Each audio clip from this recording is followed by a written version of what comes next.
Good morning, good afternoon, good evening, everybody. However you happen to be watching and or listening to this, I want to welcome you to the latest episode of the Gaming Circle podcast. The podcast where this week we are inundated with games. I am excited to talk about it. And we're talking retail this week. And we have an awesome guest to discuss it with. I am, of course, your host, Mr. K. Asante, TK or Asante on all the places we find ourselves. Shout out to all y'all watching on Blue Sky. I see y'all. Shout out to you guys. Shout out to those watching on X, YouTube. If you're on YouTube, please consider hitting that like button. Maybe subscribe if you're new. If you're on X or on Blue Sky, maybe you hit the repost button. Let folks know that we're here. We're getting started. And of course, I am joined this week and every week by my great co-host. I am always privileged to be able to chop it up with this man, the man with the pinky finger in the air. The one who is currently still trying to convince me that Nintendo will release a console without a dock. Mr. Everborn Saga, how you doing this morning, sir? I'm all right. I'm good. I just don't know how they're gonna listen. In regards to the dock, and I'm glad we have Forte here. We're talking retail, baby. Let's go. I don't think that Nintendo will charge $499 for this device, and that is why I think they're going to have to make cuts somewhere. And I think selling the dock separately is the first cut that they make in order to get it below $499. This is my thinking. If it is $499, then yes, I believe it'll come with a dock. But the look on our guest's face says it all. I am excited. This is going to be a show. Oh boy. He had to look like Beyonce had when she won Best Country Album. And she had to make a country album to actually win it. And on the topic of our guest, the voice you hear, of course, I am excited this week because, yes, you all are excited because, you know, the dynamic duo that is myself and Mr. Everborn Saga are here to smack you across your face with great gaming goodness on the weekend. But I am excited because one half of my great dynamic duo podcast is with us today. The Great Gaming Forte, one half of the co-hosting team that is DPS Podcast. Good morning, sir. How you doing this morning? Thank you for being here. I know usually weekends are your work situation, right? Oh yeah. But like I said, I was like, man, I was like, I ain't been on Gaming Circle, and I had to bring it up to my man K. Asante. Be like, listen, gotta make this happen. So yeah, normally I open on Saturday, but I made an executive decision on my schedule. It was like, listen, I want to come on this show so bad, I'm going to close at my job on a Saturday when I hate closing. So that's how much I love y'all. He said, I ain't coming in this morning because I got things to do. I got things to do. You know what I'm saying? Yes, indeed. We appreciate you. Especially after yesterday dealing with all that Pokemon stuff. Oh my God. Oh boy. Big seller. So you know what? Now don't forget, Forte is also filling in for Lord Sovereign. I was just about to say that. Yes. He's on the big show. He is, as I hear it, temporarily holding the Iron Bank. I mean, how you feeling, man? I see you on the big show every week this week. This is awesome. You know? Yeah, it's kind of crazy. They reached out to me like a month ago and told me about it, and they was like, hey, we just want to know if you could do it. And you know, normally, like my job, we are required to work one Sunday a month, so I just usually work them all because it's like I like having weekdays off because you could actually get stuff done during the week versus everything is like, you know, that you got to do business wise is done on the weekend. So yeah, I just changed my schedule up, talked to some of my people at the store, was like, hey, listen, you know, if y'all can do this, then I can make it happen. So it's actually been pretty cool having Sundays off and then just chilling and playing games and talking with them and stuff. So yeah, so I'll be back. I'm on there, for like at least through March until Saul gets back. But yeah, it's been that's been a heck of a time with them. Hey, as huge fanboys of the show, we are excited to have you on. I watch every week. You know, it's great to have you on the show. Even when the full crew's there, it's always great. But having you there has been really, really cool and an interesting twist on things. So yeah, it's great. So if you don't know what we're talking about, then clearly you're not watching the show because you know we are huge fans here. ILP, check it out Sundays on the Iron Lords podcast channel. Awesome members of the community. All right, we appreciate them. Yes, we need to talk about Iron Lords for a second. Okay. I'm on to you guys. Oh, there is a WWF thing going on where King is doing non-console warrior on Sundays, but there's a heel turn coming. I've seen wrestling enough to know the heel turn is gonna come. It's gonna be at the championship fight, and then it's gonna be a betrayal. King will be back. Everborn. I mean, most electrified man in podcasting. This tells me you're not watching his weekly shows. He heel Oh turns no, I every am. weekday. I am. I watch Frontline every day, but the main event, he's gonna come back. He's gonna heel turn on the weekend. Ways. Yes. Okay. He's gonna wait for that. He's gonna wait for that hashtag PS6 not to come out. Then he gonna see it on IOP. Yep. Keeping it real PC right now on no hashtag no console warring on IOP. He's been very magnanimous. All right, gentlemen. So thank you guys so much for being here. Thanks to the chat for all the wonderful people that are already in the chat right now. I see all the numbers growing. I see people already chatting in there. Hit the like button if you are new to this channel. We do this every weekend. Us graybeards in the building, talking games, talking stuff we like, stuff we don't like. This week, as I said, we talking retail because we have the great gaming Forte in the house.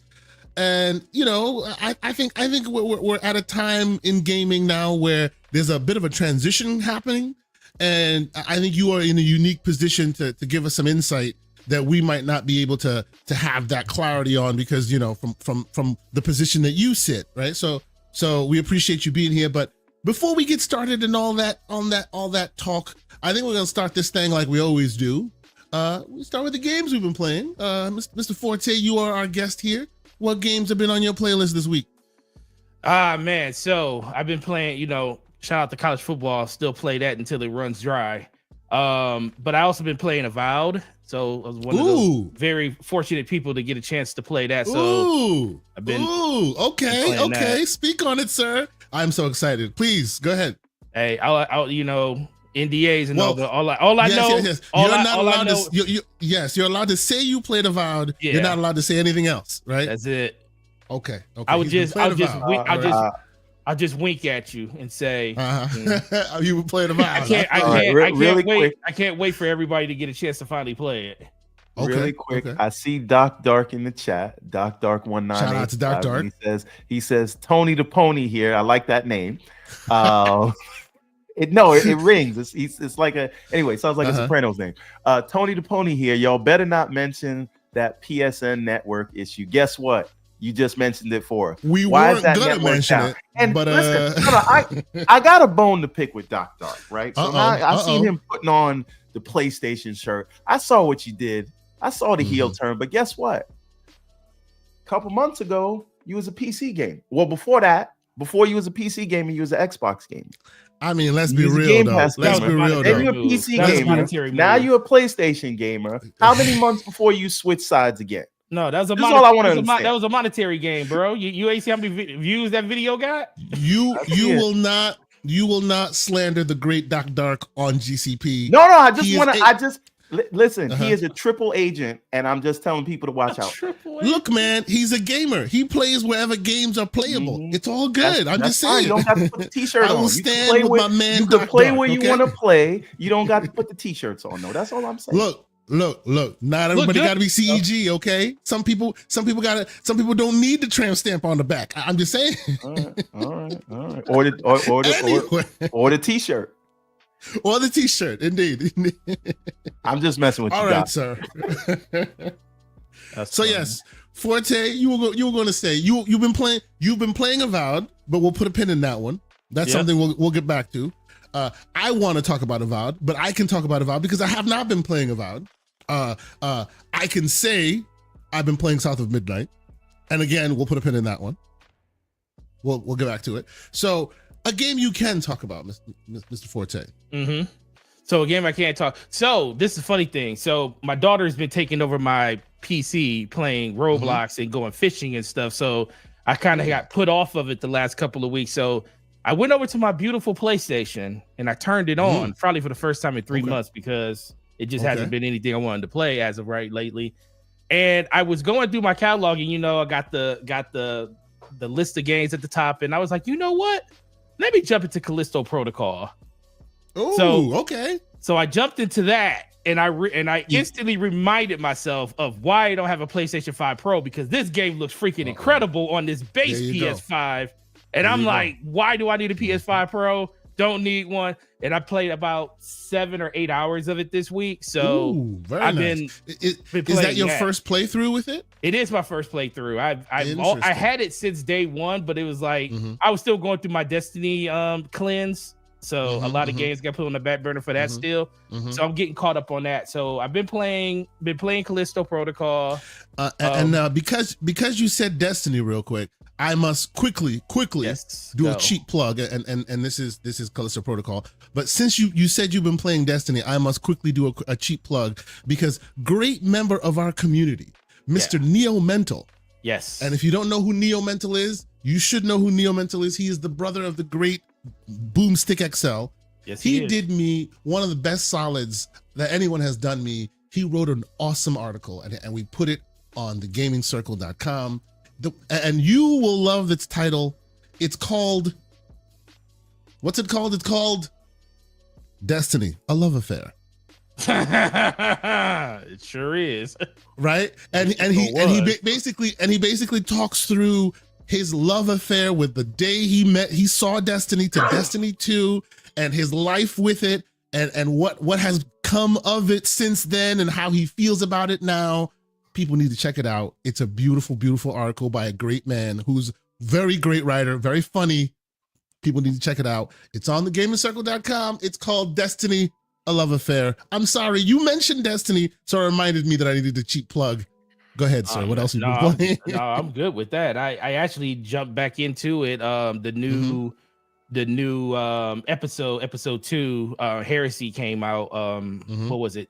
Tuesday or Wednesday came out, and I jumped back into that. So it was like my first time playing again in like 7 months, and I'm like all those other people, like, man, I am so behind. But it was great. And for the non-console gamers in the room, for the PC gamers in the room, didn't Humble Bundle recently like just give you every past Destiny in like one package for like 20 some odd dollars? Sure did. And I was like, right? If I was a person that never played this franchise, it's like the best entry point. You want to catch up? That's it. Like it's like 20 some odd dollars, all of them. Destiny 2, boom, right there. Go ahead, Speaking of Callisto Protocol and PC, I beat this game on the Series X when it first came out. I thought it was super. I don't think the game got a fair shake. I feel like people are a little bit too like tough on it, and I get the combat is very basic, but I actually like what they did with the melee focus. They could have taken it a little bit further, but the story was good. I really liked where it was going. Probably them graphics, man. Them graphics. But oh my goodness. I was like, Jesus. Because I liked it so much, you can get this thing right now. You can go to CD Keys, get it for like $5. Really? On Steam. Might have to buy this for $5? That's insane for this thing. I got this and I think Blasphemous 2 for a total of $10. Blasphemous. Let's go. That's amazing. Let's go. But outside of that, it's just been mostly like, going through Rebirth on PC. And then still doing my 5 to 5 hour drive through Metaphor a week, because I refuse to like deep dive and kill myself in that game, pause. At that pace, game. you gonna be busy for like 50 years. It'd be a while. Well, I'm about 42 hours in or something, so I'm a good decent in, but it's just like no, it's that game is huge. So still grinding through that, and then getting ready for what is it, Indiana Jones for PlayStation in 2 weeks. I already got it on Xbox and went through it, but I want to do it through PlayStation too, because with DPS we're doing we're rebranding it to DPS Gaming. And we're going to start doing uploaded content, so when Indiana Jones comes out on PlayStation on there, I want to do like a comparison on that channel. Nice. Oh yeah, awesome. That's great. New Digital Foundry. No, we ain't going that far, because then we'll become one of the most hated and loved people in the community. And I guess for clicks, that's probably the best place to be. Hey man, that's right. heavy's the head and all that. Absolutely. Yeah, but that's right. pretty much what I've been doing. Oh well, and I would say Donkey Kong Country Returns. I went do that again on my Switch. So nice, very cool, very cool. Okay, very nice, Mr. Gaming Forte with a nice, well-rounded list. I appreciate that. How about you, Mr. Everborn Saga? What has been on your playlist this week?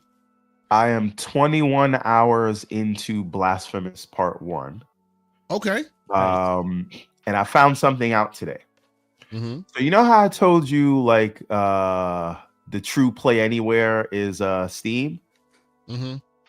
Not always, because since Blasphemous is a 2019 game, it doesn't support the cloud saves. So I tried to go and play on the Bezerk machine in the living room with the controller, and it didn't. And they wanted me to start a new game, so I got to play the whole thing on the handheld. Oh, now had you spoken to me, your brother, I would have told you how to get around it. But okay. Well, hold on a minute. Now, see, I knew I could have done that, but I don't want to have to manually copy the save file every time. Is it a one-time thing and it just works? So there's a one-time thing. Well, okay, you're on Bezerk, right? Well, on one of the machines, the other one is the Ally X, which is running Windows, and then the other machine is 49. There is a way of making it work. Does the Bezerk machine run EmuDeck, for example? It could, but I don't have it on there. If the Bezerk machine ran EmuDeck also has this sync save thing with OneDrive. That would have gotten it around it. So then you set it up once, and then it'll always synchronize between all the devices over and over and over again. Okay, but then don't I have to? But where's Steam? Anyway, it doesn't matter. It's very rare. We can talk about it offline. Don't worry about it. We can do that. Yes. See, I enjoy those older games. Getting those older games to act like newer games because you can get them to work. But it's you just think a 2019 game, because I have a lot older games that work with the cloud saves. It's just they never did that update. I guess. Dark is asking a question. What machine are you using for your Bezerk box? For the Bezerk box, I have a B-Link SCR7. I don't get that one anymore because the B-Link SCR8 is a lot cheaper now, and that has the kind of metal. I mean, they're both metal, but it just has better build quality, and it's easier to get to the memory if you want to replace the memory. What I don't recommend right now is the SCR9 because it just came out and it's still like $1,000. It has faster memory, but it is not worth an extra $500 for a little bit faster memory. So, just go to Amazon and look for B-Link SCR8, and that's the one that it's good. It's less than $500, and it'll give you like ROG Ally performance. Oh, did we lose him? Looks like we lost him. Anyway, before he returns, he says he's been playing Blasphemous. No, you didn't lose me. It's just somebody came to the door. No worries. Wait, hold on. What's dog? Why do you have these baby teacups in your hand? Because he needs to be able to hold a pinky in there. You can still hold your pinky with a regular cup. No, it doesn't look as fabulous with a big cup. He has to use a little pinky cup. Okay. All right. But anyway, no. So I highly recommend. And if you get the Bezerk box, there's two things I'm going to recommend for you. So the first thing you want is the Xbox wireless adapter. You can get it for like $16. This will wake the device when you press the Xbox button on your controller. I mean, knowing you probably get a PlayStation controller and try to connect it, but I can't help you there. But yes, that little USB thing that Asante just put up, that'll wake the device. And there's another device called the HDMI CEC adapter. This is completely optional. I get it. It's $40. This will wake the TV whenever the box turns on. So what that means is you press your Xbox button on your controller, that will wake the mini PC, right? And then the mini PC will wake the TV and switch the HDMI to it. You don't have to do anything. There's nothing you got to install. It's plug and play. This is why people complain about the tweaking and it's working. You see? The tweaking and it's working. But there's no tweaking and it's working. You just plug it in. What are we talking about? You literally plug it in. You don't install anything. You don't run any script. They don't know what acronym CEC means. What does CEC no, they don't mean? Why do I need just it? Get this device and it will wait. I am playing the consumer advocate right now. That's what I'm doing. I hear you, but it doesn't work because everyone plugs USB things into their PlayStations and Xbox, so everyone understands this. True. I'm just saying, I agree. Yes. If you want the full console experience, you install Bazite, you get the Xbox wireless adapter, and then you get the HDMI CEC adapter. Those two things will allow you to wait. So that we can go back to the gaming chat real quick. Let me put let me quickly put a cheap little plug right here. Here's the show for those in the chat. That is the episode that Mr. Everborn Saga sets up his CEG device live on the show, where he shows you all the intricate details with which he gets it set up and rocking. And then after he's done, guess what he does? He plays Cyberpunk just to show you it's working. And of course, it is co-signed by the great Parasilly. Espis. Shout out to 60 Espis. The other thing is, yes, it can run some games at 1440p. You're gonna it's a PC, so you figure out what settings work for different games. But yeah, it can do all of that. It is actually, you know what, Mr. Everborn Saga, maybe this is something that we can talk about on the PC show at some point. But because you have the Bazite box, right, and you have and it's basically a Steam Deck in front of your TV, you can also benefit from that new mod that has come out that's putting FSR 3.5 into DLSS. So in other words, games that have DLSS, right? If you're playing it on your Bazite box, you can turn this mod on via a Decky loader, and then it slips in frame generation into games that don't have it. So now, like for example, like The Witcher 3 running at 40 frames per second now runs at 70 frames per second. What am I've run it on my Steam I Deck. did not know you could break that statue. See, we're giving him spoilers for the game he's been playing. No, that's good. I'm gonna go do that now. So here's the thing. This is it's so crazy. When I first played this, I was like, this is inspired by Elden Ring. No, this came out 3 years before Elden Ring. Before Elden Ring. It seems as though Elden Ring took a lot of inspiration from this. That's right. The way the art style, but also the way that the prayer points, which work like the fireplaces in Elden Ring, and everyone coming back and you going and picking up your guilt or whatever. Basically, like your soul stays there where you die, and you go back to where you die, so you can pick that up and get that stuff back. And then the way that they tell you the story and how they don't explain anything, like there's so many things that you can get in the game that you would think is a basic thing that they have to tell you about. They tell you nothing. And the how intricate it is to do some of the side quests in order to get these abilities that you just need to do basic traversal in the game is not explained to you at all. So just like in Elden Ring, when you're trying to figure out how to get a certain weapon or do a certain thing, it's like you need the community to kind of tell you that, because they don't tell you anything. Everborn? Yes. Lucius is slapping your hand, basically saying, how can you tell a man hasn't played a Soulsborne game without telling him he hasn't played a Soulsborne game? It's because this game is a Soulsborne game, not an Elden Ring game that came before it. So there you go. Get your weight up, sir. Get your weight up. I've been told that it is better to compare Blasphemous. It's more of a Metroidvania than it is a Dark Souls type. True, very true. That is absolutely the case. Yes, and I know it's literally a Metroidvania, but like people are telling you it's Dark Souls. I'd argue that Soldiers was more Dark Souls than this was in terms of combat and difficulty. All that, but whatever, right? But my point is, there's a lot in this that if you're into, and Elden Ring is the only Dark Souls games that I've played. So Lucius is correct on that front, but there's a lot of stuff that Elden Ring did and perfected in Elden Ring that was not in Dark Souls, and I would say this is closer to that. See, and every time anybody talks about Dark Souls or any of the Soulsborne lineage stuff, I always have to be the one that says Team Ninja is out here, and Team Ninja also deserves some respect. People act like they don't exist. Team Ninja is out here. Salute to Team Ninja. I'm just saying. Continue. Wait a minute. Hold on. First of all, Lucius, are you not looking at this? You don't see anything from Elden Ring in this? Would you stop fighting the people in the chat, sir? The people in the chat are fighting me.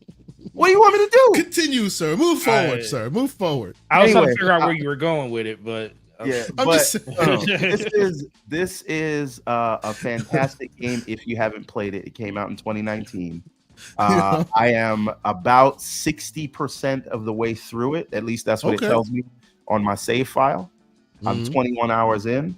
I'm just finding new things that I didn't know existed. Because I finally I've maybe played the first 15 hours not going to YouTube to look for secrets. Now I'm just looking for all the secrets, and then I get one ability, and that leads me to find a new room, which leads me to a whole new part of the game that I didn't know exists. I love the way that's designed and the secrets like that. I do wish they told you a little bit more about like some things that I think are essential for the game, but we'll see. I don't know what is essential and what's a side quest because they don't really delineate like that. So, but again, highly recommend. You can get this for like $4 right now. Yeah. I mean, if you've been around, even if you have a handheld device, if you paid attention to any of those platforms that give away free games, you probably have this game already because they've been giving this game away for a while now.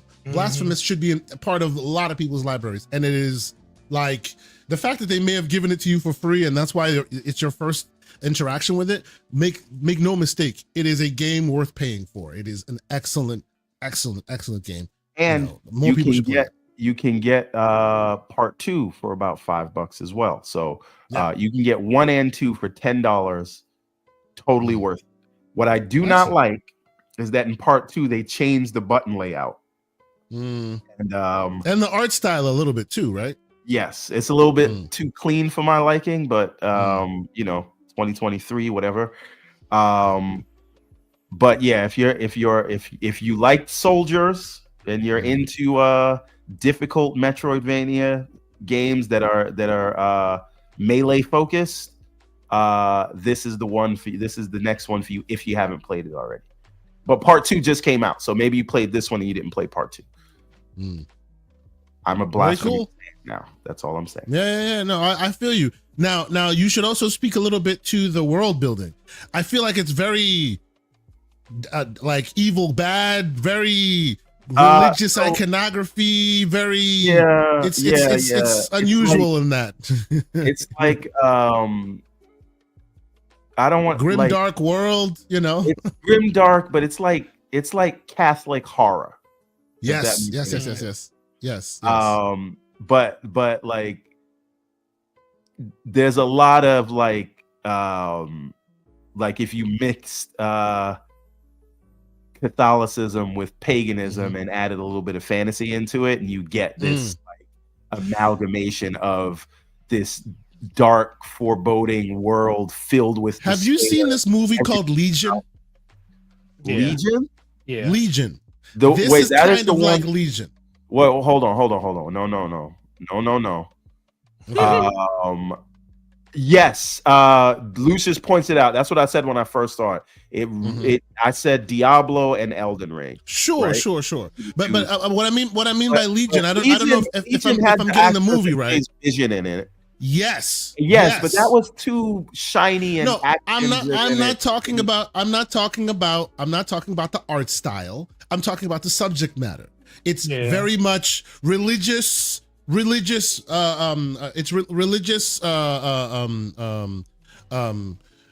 motivations that use a lot of violent outcomes. Like this whole thing is very much grim dark fantasy world where you're using like the Bible as a backdrop to a lot of like crazy grim dark evil horror stuff, which is kind of the same thing as Legion, kind of. Right. Obviously, it's reflected differently in a pixel art style here, but it's kind of same kind of thing. If you don't like Legion, you probably won't like this. because Yeah, it perverts those religious iconographies to certain ends. That's not true, because I didn't like Legion because they tried to make it more of an action movie than a. Okay, sure. I get that. And this is not the same kind of action movie as that was. I do agree with you on that. This is more dark and dour than that. I understand what you're saying. Sure. Anyway, but I do remember this part, and I died many times here. But this is where what do you? Oh, you're there gonna you go. There you go. at- Constantine. Shout out to the man Erodimus. Also, Constantine vibes. Kind of idea. Although I would have liked a Constantine game. I loved Constantine, the movie. I loved that movie. Yeah. It's like everyone here is in pain, right? Yes. Apparently there was some original sin that everyone feels like they have to pay this thing atone here. for. Yep. Yeah. Yep. Anyway, so it's an old game. You've probably not played it, or maybe you have because it's very popular. They did get a chance to make a part 2. I don't know if they're doing a part 3. Part 2 just came out, so you know. I hope you play part 3, part 2 more, and you can tell us about that as well.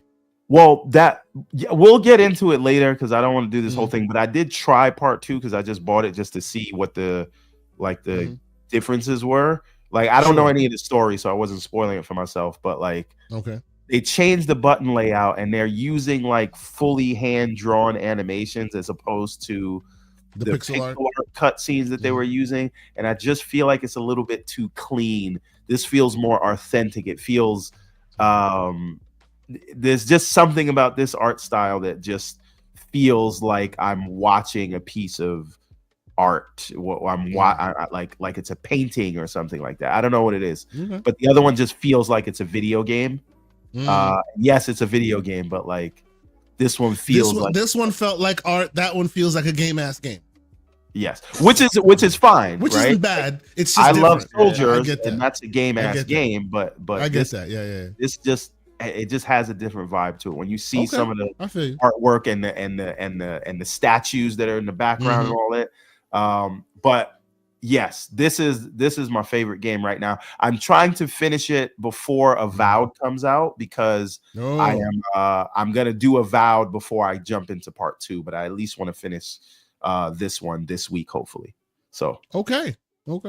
Now let's see. Any other games you want to talk about, sir? Final Fantasy 7 Remake. I just want to talk about how I hate Eris, and I cannot wait. Hold on. Before we do that, let's pump our brakes. Let's palate cleanse. Let's palate cleanse. Holy crap. Let's palate cleanse and let's catch up on a couple super chats. And then we can get into that. You're talking remake, right? We'll talk about remake in a minute. All right. So first and foremost, she was cool. She was cool in the original.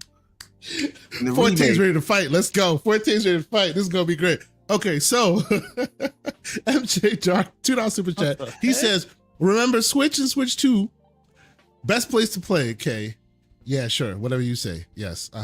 It's one of the best places to play. That's about it. That's it. Yes. The record players also have a very warm sound, but people use MP3s today. It is what it is. MJ Dark follows that up with a $5 super chat and says, "Let's not forget Everborn is a console warring by day, CEG in the afternoon, and Gabe Stan by night. He flip-flops more than LeBron. Gojima K the best." How many rings LeBron got? Okay. Not as many as Jordan. Oh, okay. Hey now. All right. I like Kobe. I like that. I hear you. And then Face 23 BKNY, $2 super more chat. than Steph Curry. He says, Team Ninja, original creators of the Soulborn games. I don't know about that.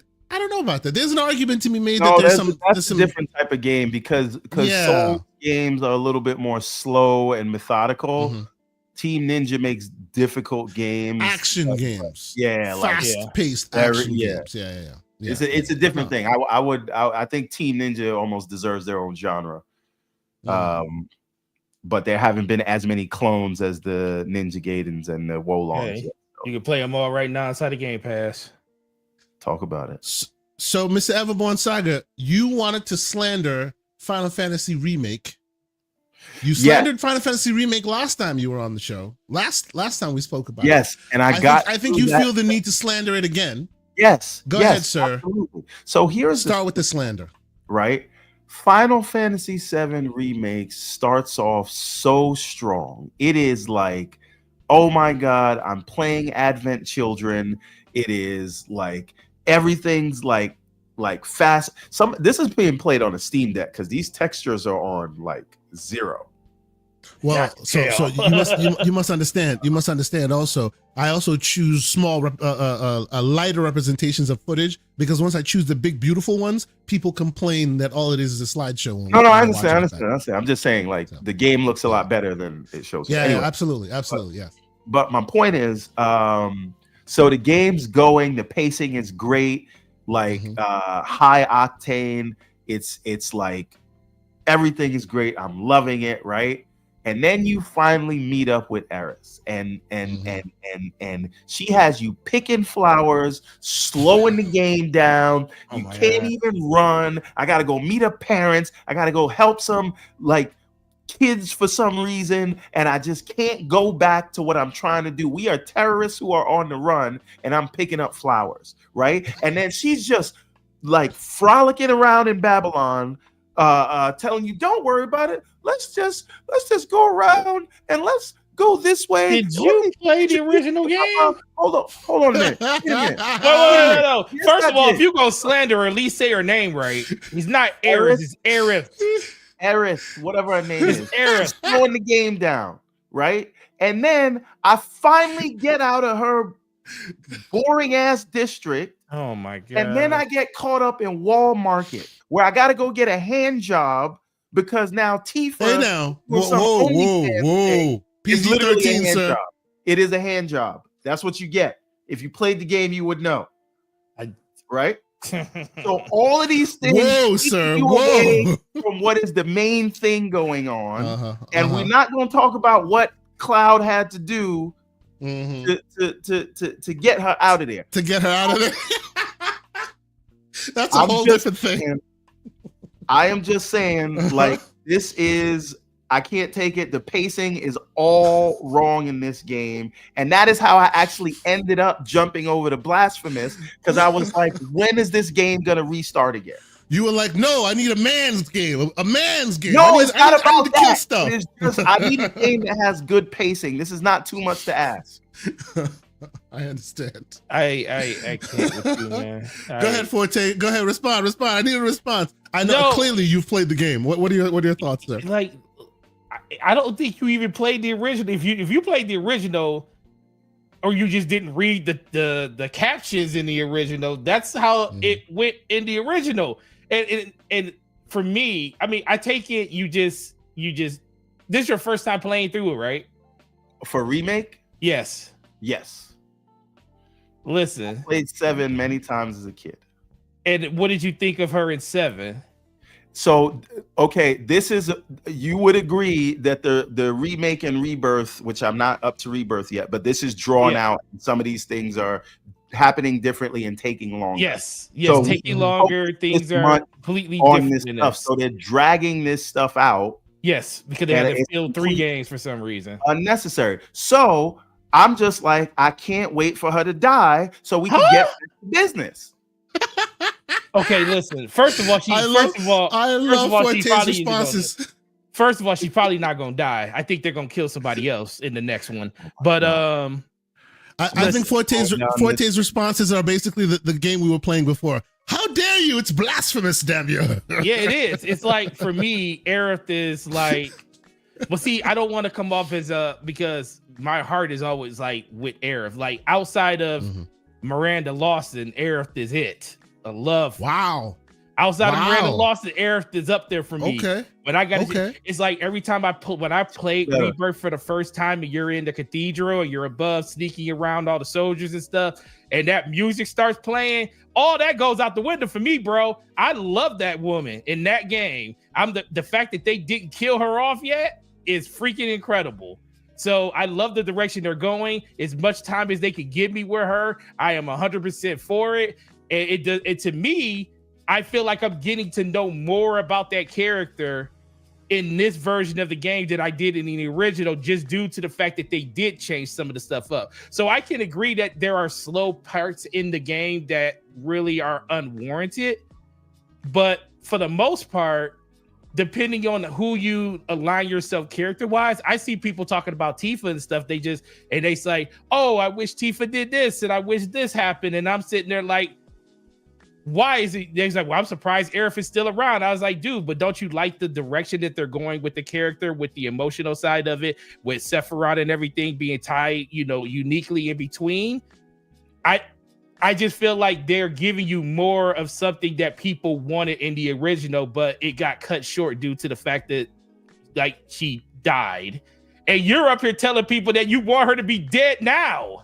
Yes, she needs to die. Yes, she deserves to die, and I hope she burns in hell. But she's the one but to me, she's the one. But to me, that character is the one that grounds everything in the reality that you're in. Like she's the one that makes you care about everything that's going on. She's the human side of Cloud. Nah, I'm more interested. I've always shipped Cloud and Tifa over Aerith, so I don't really care about her. She's a distraction from what we need to be doing. So okay. So the love interest is the distraction. So at this point, I think Cloud real quick, Tifa, that's all I'm saying. Let me slip this in real quick. MJ Dark, $2 super chat. He says, "Remember, kids, console emotional gamer, everyone." That is exactly what I'm seeing here. Call it what you want. Tifa and Cloud are a better matchup, and again, all she does is mess up the pacing. And Slow-Mo's mad. The other half of the great dynamic duo that is the oh man. Y'all gotta stop. The chat is crazy right now. Slow-Mo backslap. Great Slow-Mo backslap. $10 super chat. He says, off my deathbed, Sonic sucks. CEG is mental illness. Forte, where's that DPS video? And don't say it's editing. You said that Tuesday. Back to it. Xbox console only experience sucks. I'm out. Thank you very much, Slow-Mo backslap.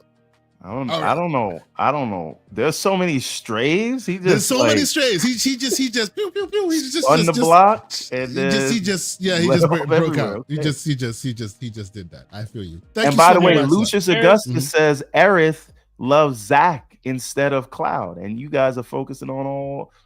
There's the timeline right there, sir. It's sitting on my PC, so it just has to be put out. So see, he got digital receipts. He's got it right there. Relax. Anyway, all right. So, are you done slandering Final Fantasy Remake, sir? Or do you have more? I wonder what he's gonna do when he gets the Rebirth. Is he gonna slander it even more because it's even more of what you're seeing right now in Rebirth? So there's more time wasting and padding game hours with nonsense. They call that stuff like this on the screen right now. I learned this some time ago, and I love this saying. They call that ludonarrative dissonance, where, hey, the world is going to end. You need to go save them. There's this battery. It's super important. Bring it to that place. And by the way, pick up some flowers and make sure you bring up some food to make that soup and, all that other useless crap that they fill the game for many hours. Square is good for that, man, because there was a lot of that in Final Fantasy 16 too. All I'm saying is I want to stay on topic and let's go. There's too many things out right now. There's too many games for games to be out here wasting. Do you know when I learned? Do you know when I learned ludonarrative dissonance? I learned ludonarrative dissonance with Fallout 4. They told my kid it's over. By the way, hey, let's go see what this town looks like. Hey, you know what about this thing over here? I'm gonna do some research. I'm gonna go look at a couple of these. I'm gonna go back and check out some of these podcasts of some of the bigger games that came out. Because every game got parts in it where it's like this needs. It's all like that. Yes. So I want to see this. So I'm hoping to see the same energy across a bunch of other games from you, bro. Hoping to see it. I will drop a game like a bad habit the moment it starts wasting my time. And look at what we are seeing on screen right now. This should have been a side quest. Okay. I'm sorry. No, listen, it's the part that We're gonna brings move the on from human- slandering Square. No, okay? We're there's gonna move nothing on. human human side of the about what's game happening out. right now. There's no, don't put it back. The world needs to see. Put that back on the screen. The this world should has not seen be it. in the main line of this game. This is a side quest at best, and Final Fantasy is good for that. They force you to do things that should be Abdel114 optional. is asking, have you finished Dragon's Dogma yet with your dwarf character? Not. With my Lord. 4 foot tall character. Anyway, so okay, I have finished Final Fantasy 7 Remake on PC. It is what it is. I knew what to expect from that franchise, Yeah. so it is what it is, right? So I haven't played Rebirth yet. When we get to it, we'll get to it. But it's funny to hear other people's thoughts about it. But let us move along, shall we? Let us move along. Okay. So, is that the last game you want to talk about, or do you have anything else? You wish to Yes, discuss? it's the last one. I'm ranting about a 2020 game. Everybody moved on. I didn't hear any of you complain about this in 2020. So somebody needed to say it because you guys Yes, really sir. wasn't nothing because it you wasn't were nothing to complain about in 2020. you were so excited that they brought back your favorite game that you just forgave all of this other stuff. Okay. I'm not okay. forgiving it. Anyway. we Okay, can move sir, I need you to calm down. I I need you to calm down. Sir. need you to go find a Snickers bar somewhere. on. That's right, exactly. You want to complain and be judgmental about everything else until it comes to your favorite game. So I'm here to balance the scales. Next thing MJ you're gonna Dark. do is tell me that the parts of BioShock Infinite where you were having emotional connections with characters was overblown and didn't need to be in the game. I don't even think he's played BioShock Infinite. I've Have never you? played that game, so I couldn't See, say I it. knew it. Oh, I knew Jesus. it. He's never played BioShock Infinite. He's never played Never played Grand Theft GTA Auto 5. 5.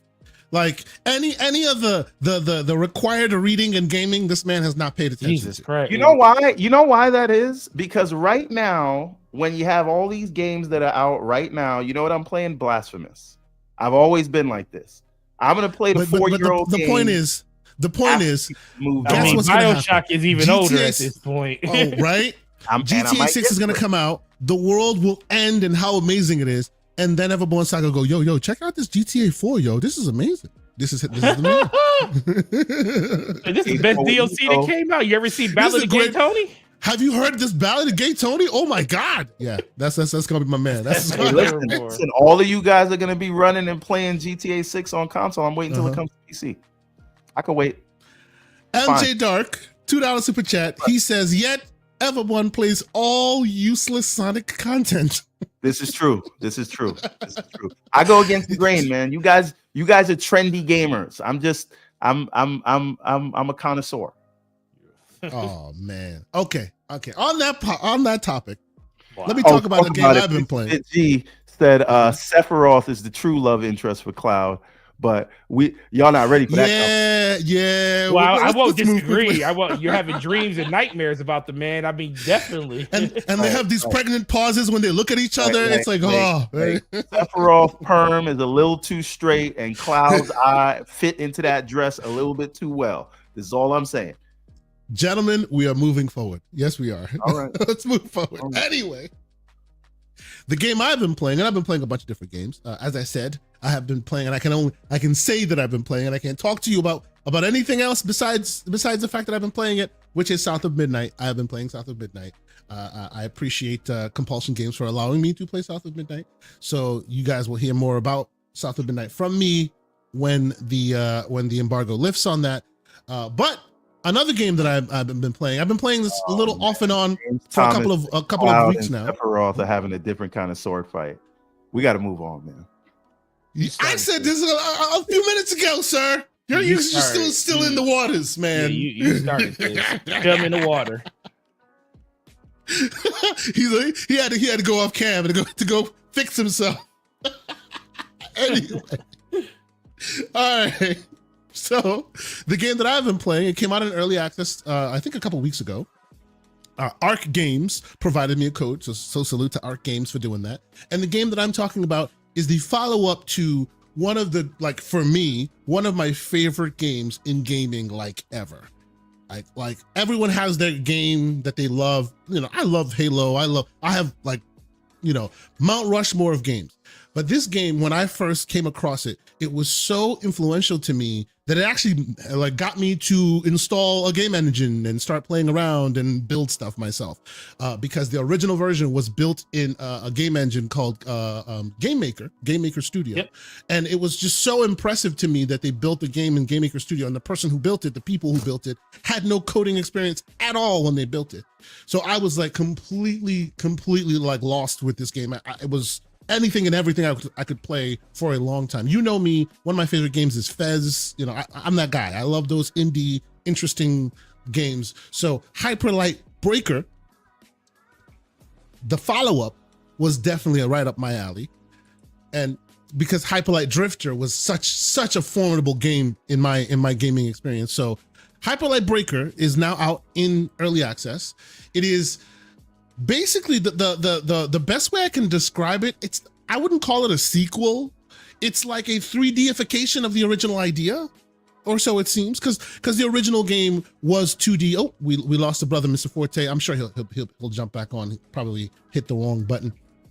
The original one was a 2D game, right? A pixel art game, and it was obviously no 3 dimensions at all, but it really did something interesting and special with the space and mystery. You didn't know, like, there was no talking at all, but you could really you through the environmental storytelling, you could really understand everything you needed to understand.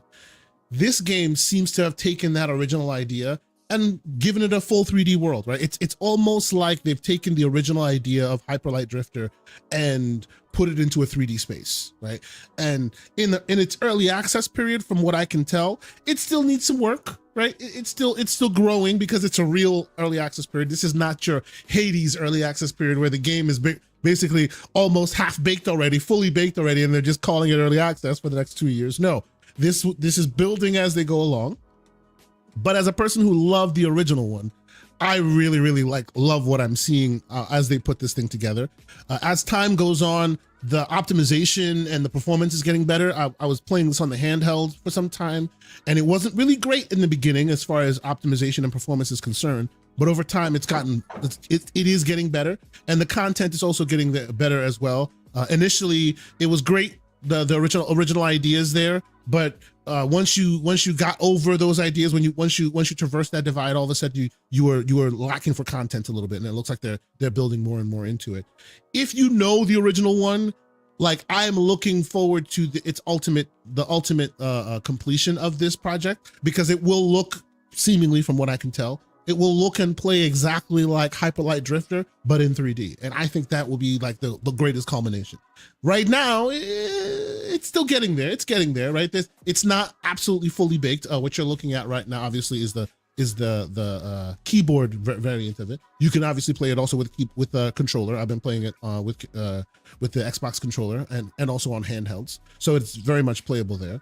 But yeah, I'm looking forward to seeing this thing. I don't know when it will finish early access. I'm looking forward to seeing this thing finish its early access run and really like become like what I remember it to, what the original vision of it was. How long do you think it'll be in early access?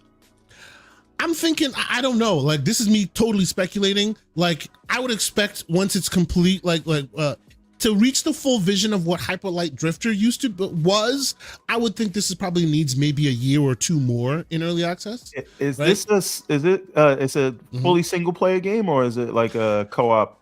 So far, it's fully single player. I don't know if they will add co-op or they will add multiplayer. Right now, it is very single player. Yes. Okay. Is there any story to it? Yes.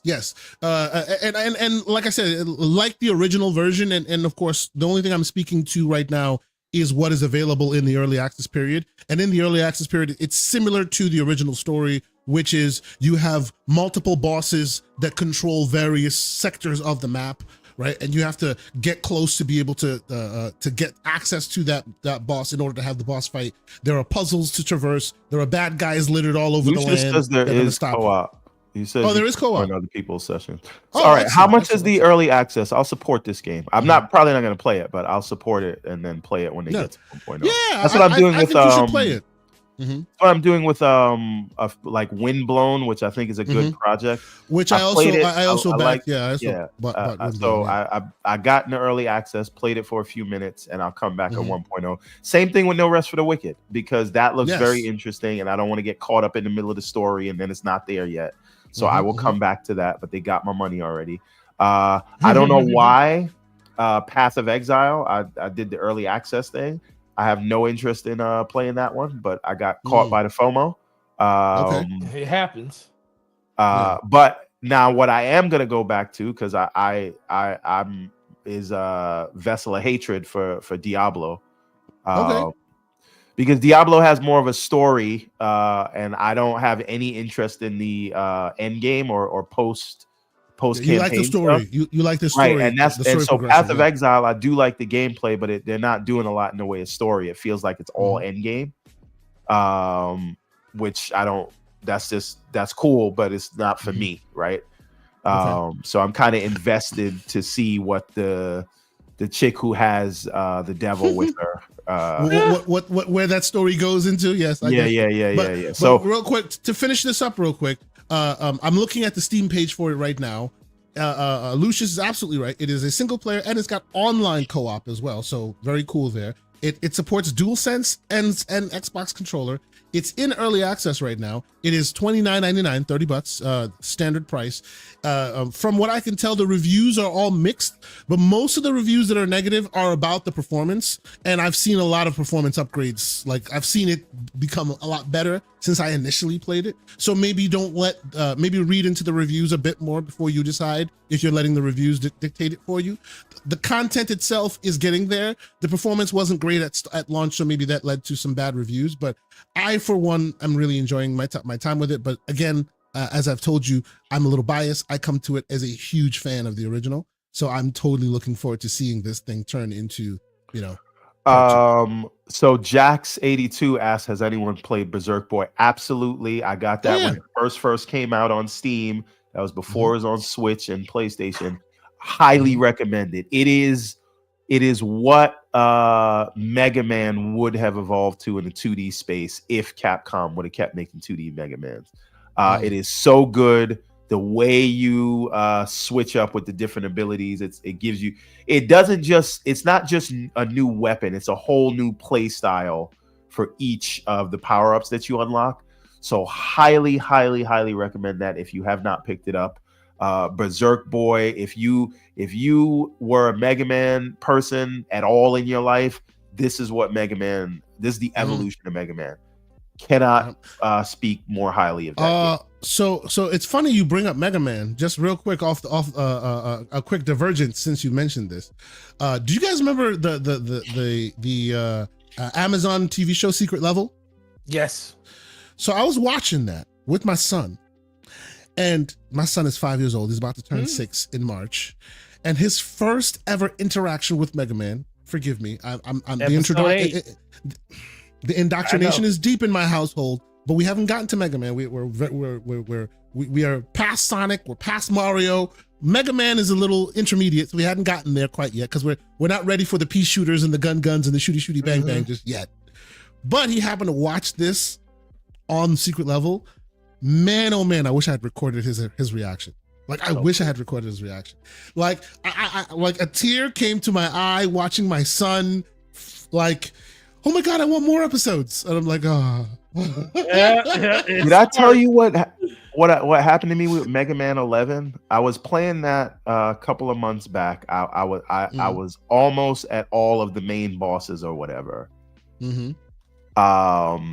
And I was just like, pausing the game and then coming back to it on the handheld or whatever. But I never actually saved it. That game doesn't have autosave. Ooh, what? Lost everything. Oh wow. I was like a divorced man who lost. She took everything. So I am not going back to that. Wow. I'm so upset. I remember I was very hurt by it. I remember playing when I was playing I played Mega Man 2 probably 6 years ago, and they have the grid for the dots and stuff where you can for your save file. Yeah, and I lost And I had it written down, like the grid on a piece of paper written down with the saves and stuff. And I lost that page for a while. And I was like, where is this? No. And I mean, of course, you can just go look it up at this point and see where each boss or each level starts at. But I didn't want to do that. And I literally couldn't find it for like 3 weeks. So I feel your pain on like losing saves. Yeah, that's like those are like worse games. That's like losing the password to your crypto wallet. No, that's worse. That's worse. A bomb 414, forgive me. A bomb 1414 says 33 Immortals beta was meh, good idea, but too many players run off on their own way, so it makes it hard to take on the bosses. Sir, I agree with you, but I actually had a very good experience with the beta. Not the recent beta. I haven't played the most recent one. I'm part of the beta, but I haven't played it recently. But historically, as part of the betas, like if you get a good team or you know people that you're playing with, like that game can really be good and transcendent as far as kind of pick up and play co-op, where you don't necessarily even have to know the people, as long as the people that are there with you are all on the same mindset as to, you know, what you're here for, what you're here to do. I really like at least some of my beta experience with 33 Immortals.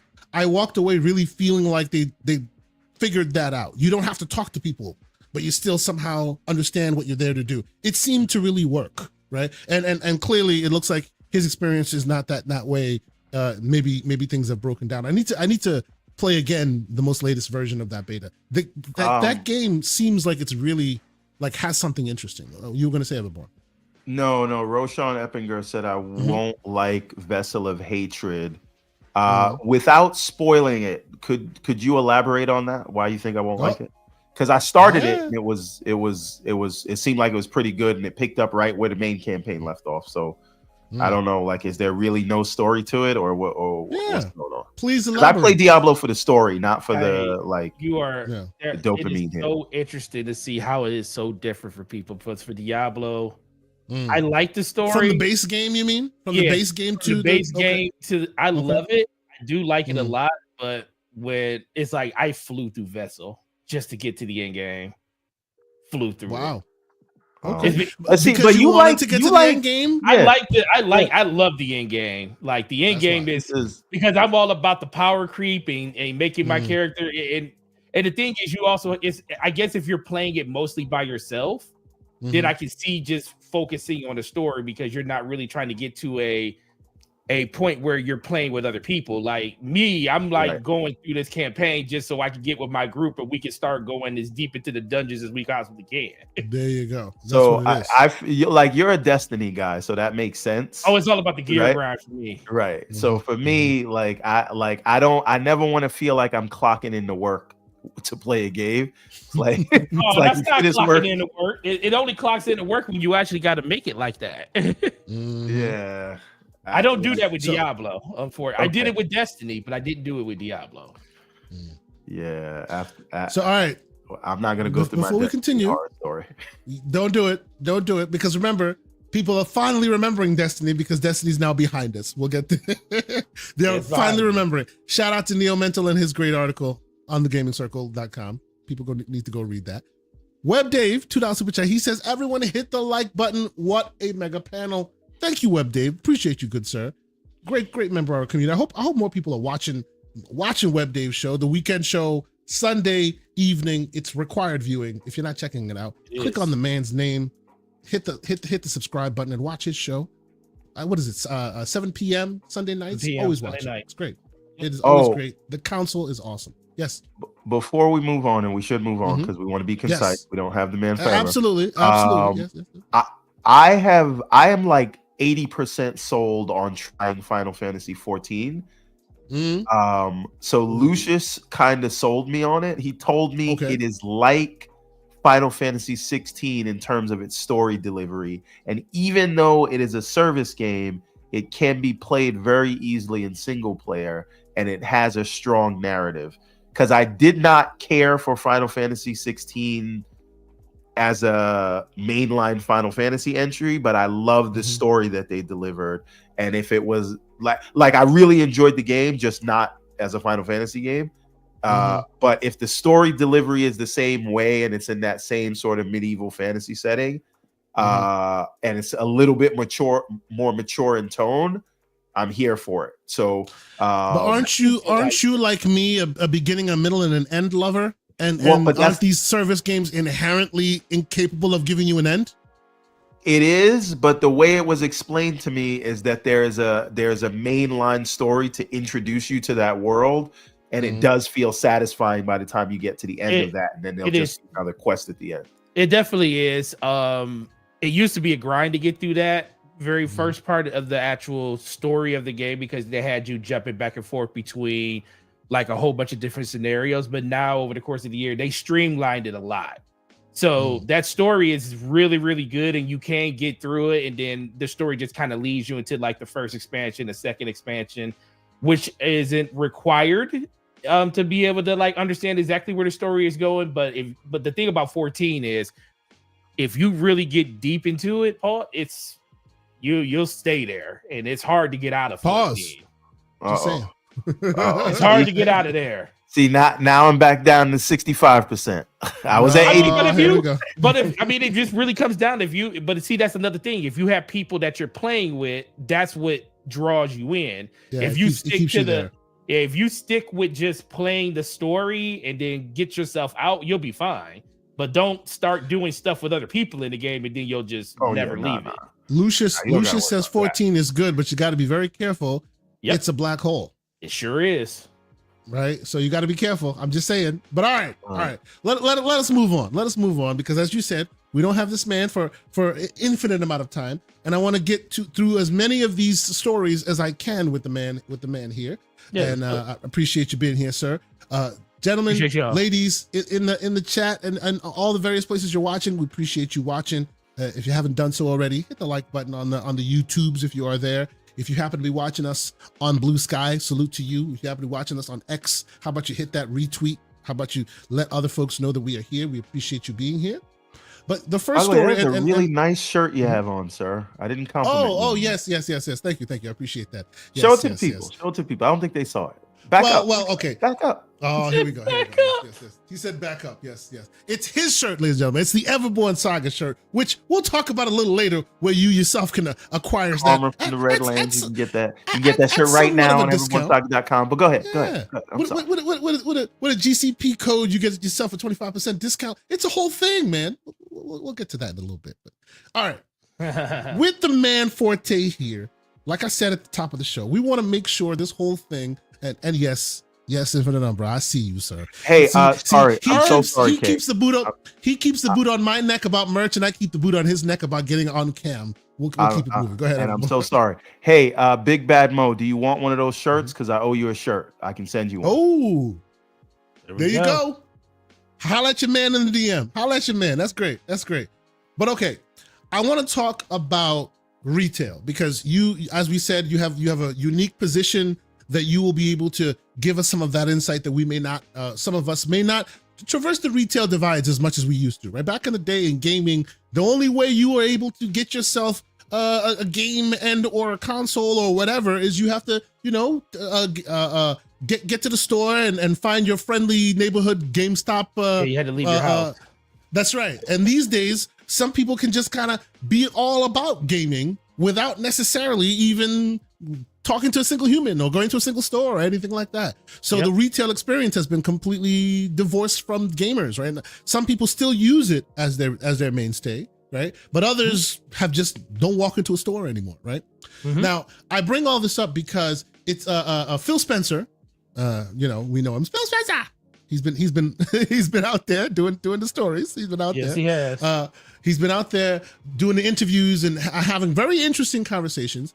And in so doing, he's been talking about having the one of the latest headline grabbing lines that he did. I think it was either from the Gamertag radio interview, or it was from Destin's interview with him. Shout out to those groups for doing so. He was talking about having their hardware stand on their own, right? And Digital Foundry actually picked that story up and we're discussing it, and that's what gave me the idea to want to discuss this with you. So shout out to Digital Foundry. I'll put this up here and you guys should check out the full story if you haven't done so already. But basically the idea is, for a long time up until now, the reason you buy hardware is you buy it for the content, right? Mm-hmm. You buy it for whatever content you want. Hey, this has this has that, right? But for a long time now, we'll take TVs as an example. You don't walk into Best Buy and buy the Samsung TV versus the LG TV because Samsung has, I don't know, a movie you would watch that the LG one doesn't have, right? They stand on their own. At least that's what the concept that Phil was trying to convey. At least that's what it understood, how I understood it, right? He wants the hardware to be unique and powerful and beneficial enough to the point where even though the content that's viewable on it can be viewed elsewhere, you'll choose it over some other hardware where the same content can be viewed. As a person who, you are deep in retail, you are also deep in gaming, right? For historically, that has not been the paradigm with the business model, which has moved consoles. What do you think of this concept? What do you think of this idea? Is that even something that we can even think that there's a world where consoles can be that? Individual devices that people buy because it does something cool rather than exclusive delivery devices? So right now, because so the conversation, who he's speaking to now, we always got to remember this conversation is always about the future. It just happens to be something that's being talked about now. And the people he's talking to now, us, we're the ones that's been playing games since 1985 or earlier. And it really just keeps coming back to the scenario of the reason we bought the consoles we bought was because of exclusive content and everything like that. The reason I bought an NES was because of Mario, Duck Hunt, having a blaster, playing games like that, or playing Mega Man or something back in the day. Reason I bought a Genesis was for Sonic and everything like that back in the day, or any other game. But it just really comes down to the simple fact that, like, the reason perfect example, my story with Halo was a PC game initially. I went out and bought a Voodoo graphics card because I thought Halo was coming to PC. Well, it was coming to PC. And then in the 11th hour, Xbox came through and bought it up. And then it ended up being an Xbox exclusive. So wasn't it going to come to Mac first? I thought it was coming to Mac first. It showed off in Mac World first. It was showed off in Mac World first. I remember that. And then they were going to they announced that it was going to be on PC everywhere. Everywhere. And then it ended up the whole story of Halo. And then it ended up being exclusive to Xbox. So as soon as that happened, I already had bought the graphics card for my PC. I'm up here, I'm playing games and stuff like that. I was really into RTSs back then. But then that happened, and I was like, yep, got to buy an Xbox. And the reason I bought an Xbox is for Halo. So we were born and grown up on the fact that exclusive content is the reason you get into those ecosystems and stuff. I think he's mostly talking about our kids. Where do our kids mostly play? They don't care, because the thing is, most of the stuff they play is everywhere. So it's about what that individual device does to captivate them, to make them want to stay where they are. Why do kids play Fortnite on their iPad? It makes no sense to me, because it's like no real controller for them, but kids do it all the time. So why do they do it? Is it because of the portability of it? It's the fact that it is Sonata, and they could just take it anywhere. You always have an internet access because you have Wi-Fi attached to it, depending on if you have a carrier version or anything. So those are reasons I think he's really speaking to. I just think it's this really big divide between, the big three. Nobody expected Xbox to really go in that direction, like as fast as they went into it. Like, we all know Xbox to be somebody that really does go, they lead first when it comes to like a lot of industry standards and stuff. We already know about hard drives and Ethernet ports put on the back of Xboxes and stuff like that. And we know about 2013, where they wanted to like make TV and console gaming synonymous with each other. And look where we are now. It just wasn't the right time at that point. Right now is not the right time that they're talking about for all of this stuff to happen about making devices synonymous to basically work on their own. But where are we going to be in like the next 5 to 10 years? It's not going to really matter about the console that's underneath your TV, because I think everything's going to be almost playable everywhere at a certain point. So Right now, it just doesn't work because people just don't see it that way, or at least the people that matter the most don't see it that way. Because like I'm buying games for my kids, they're not buying the games themselves. Yeah. So that's kind of the divide, because we're the ones taking back by versus everybody else. Okay.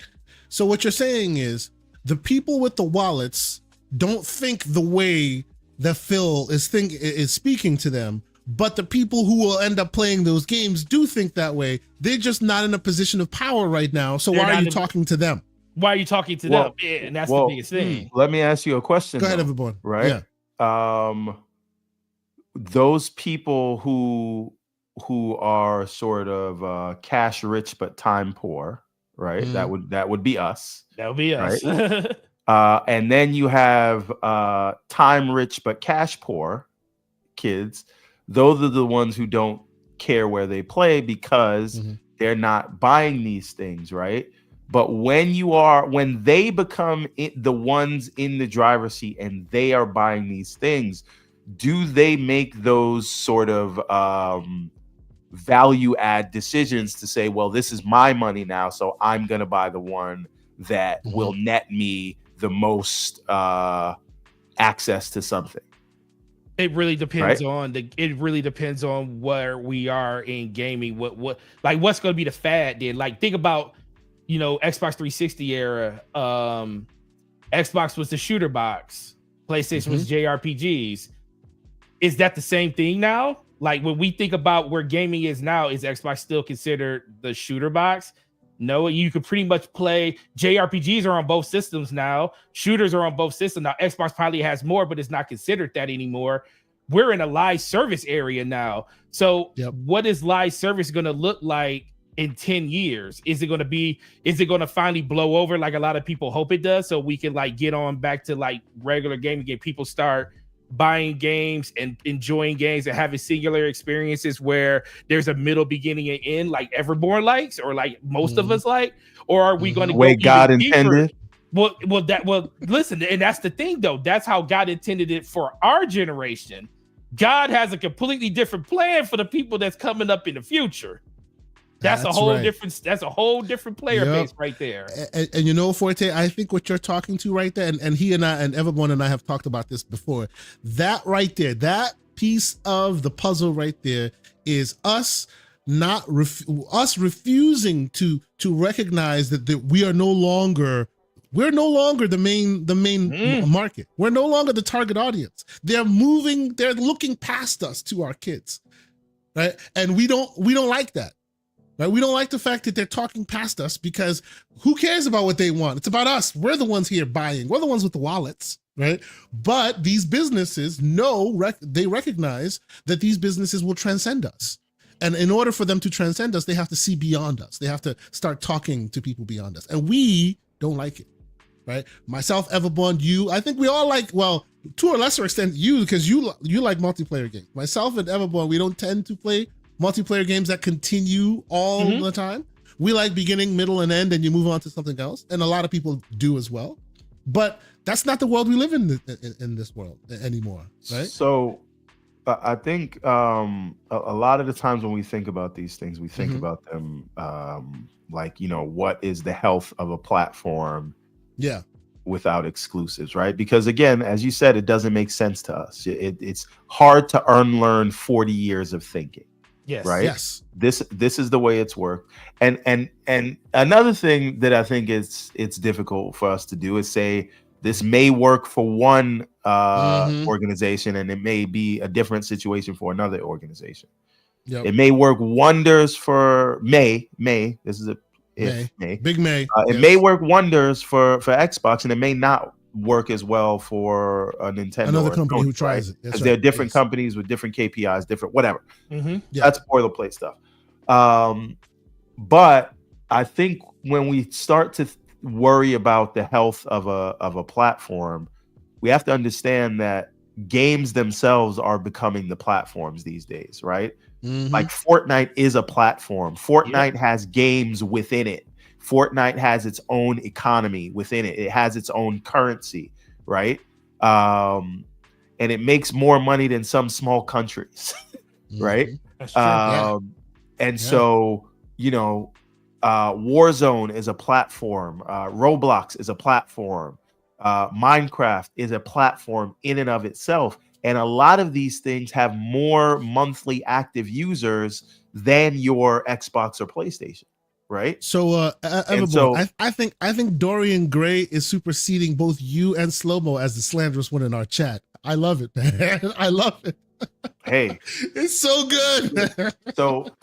And I think, when we Matthew Ball did a report on that it coalesces a lot of data from like Ampere and the place that Matt Piscatella works, Circana. It pulled together a lot of data and it showed a lot of things, right? There's a lot of truths that we don't like to acknowledge, which is PC gaming, for example, has outpaced console gaming, right? And there's some years, man. Right, and that has been the trend. And again, it doesn't. This is another thing. We have to stop talking in absolute. The console business, it is not dead. It is not dying. It prints money. It is just mature. There's close to a fixed amount of people, and it's been that way for the last 20 years. There's 250 million people. 250 to 300 million. Right, and that's just where it is. And if you have the same number of users for 20 plus years, let me put it to you this way.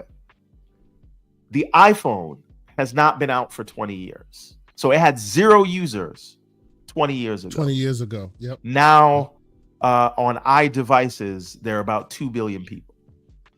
Yeah. Right? That is what you call growth. Right? It's just transitions. Everything goes through a transitional phase. So let me ask Forte though. Let me ask Forte though. Based on what he is saying here, with what brought this up, right? Do you see a world where people come to your store and they will purchase a device next to another device and they all play the same things, but they'll make choices and you will help them make choices because, oh, well, this does this does that. They all play exactly the same game.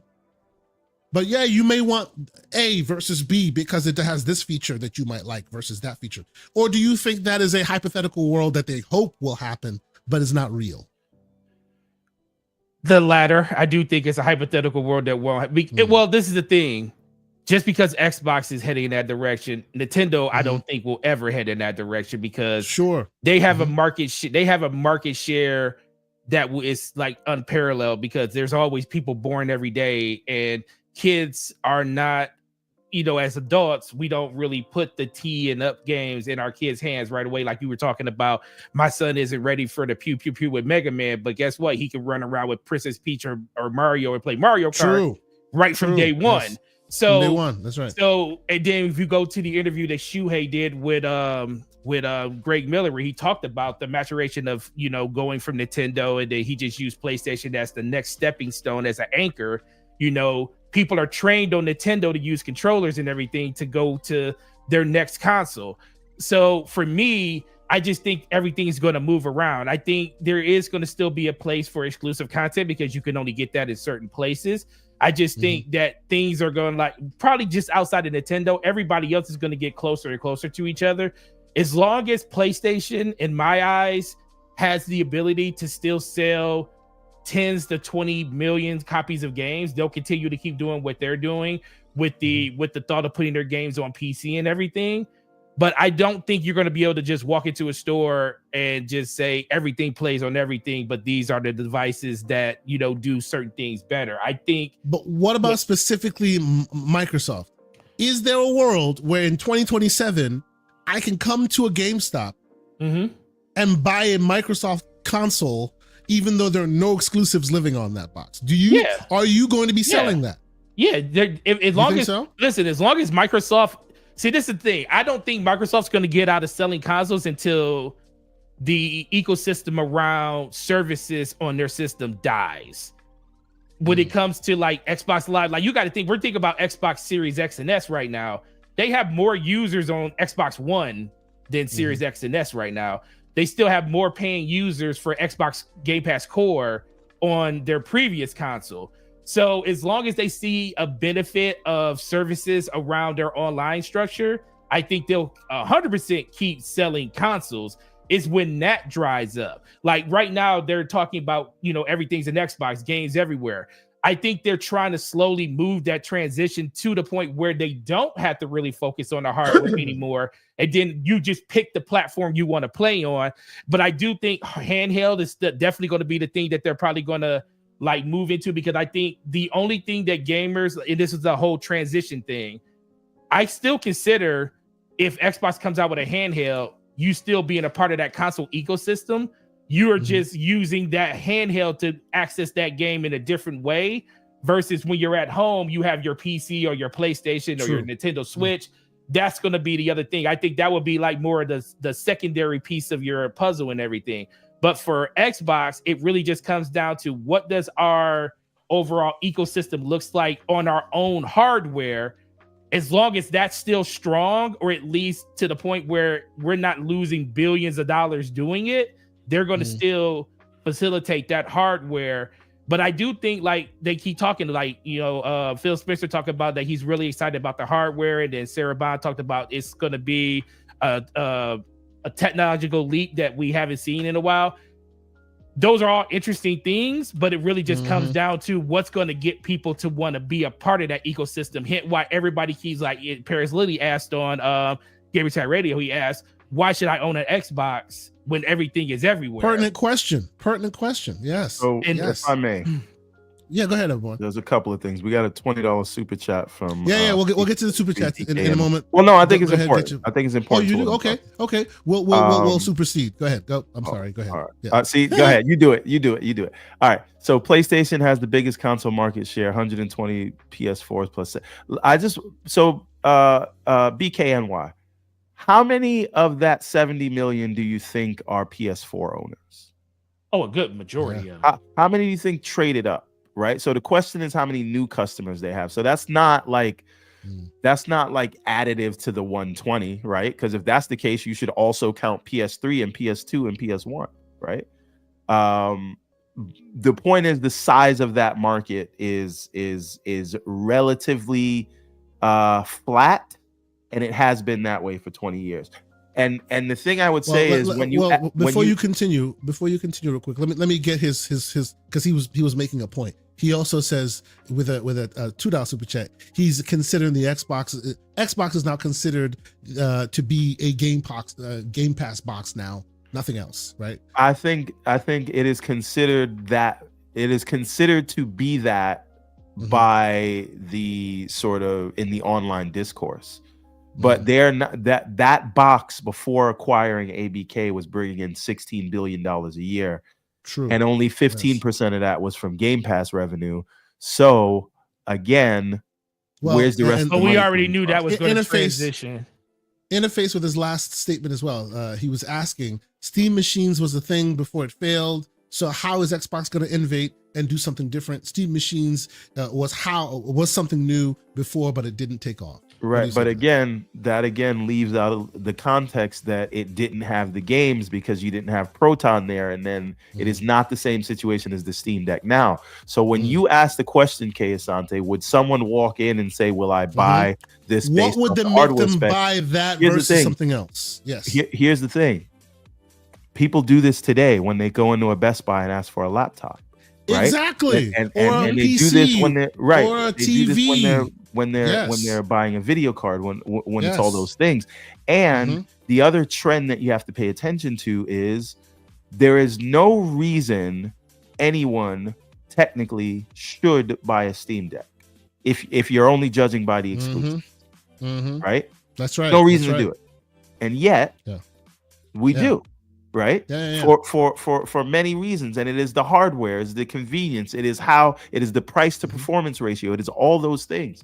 And so when we look, and again, what I am saying is not a prescription for PlayStation. This makes less sense for them because as Face 23 BKNY pointed out, they're actually not the market leader in console space. They're gonna be Nintendo. But when you have that amount of people there, you can do the Apple thing, which is, and I know that Paris said Microsoft is going to do what Apple does. No, they're going to do what Android did, right?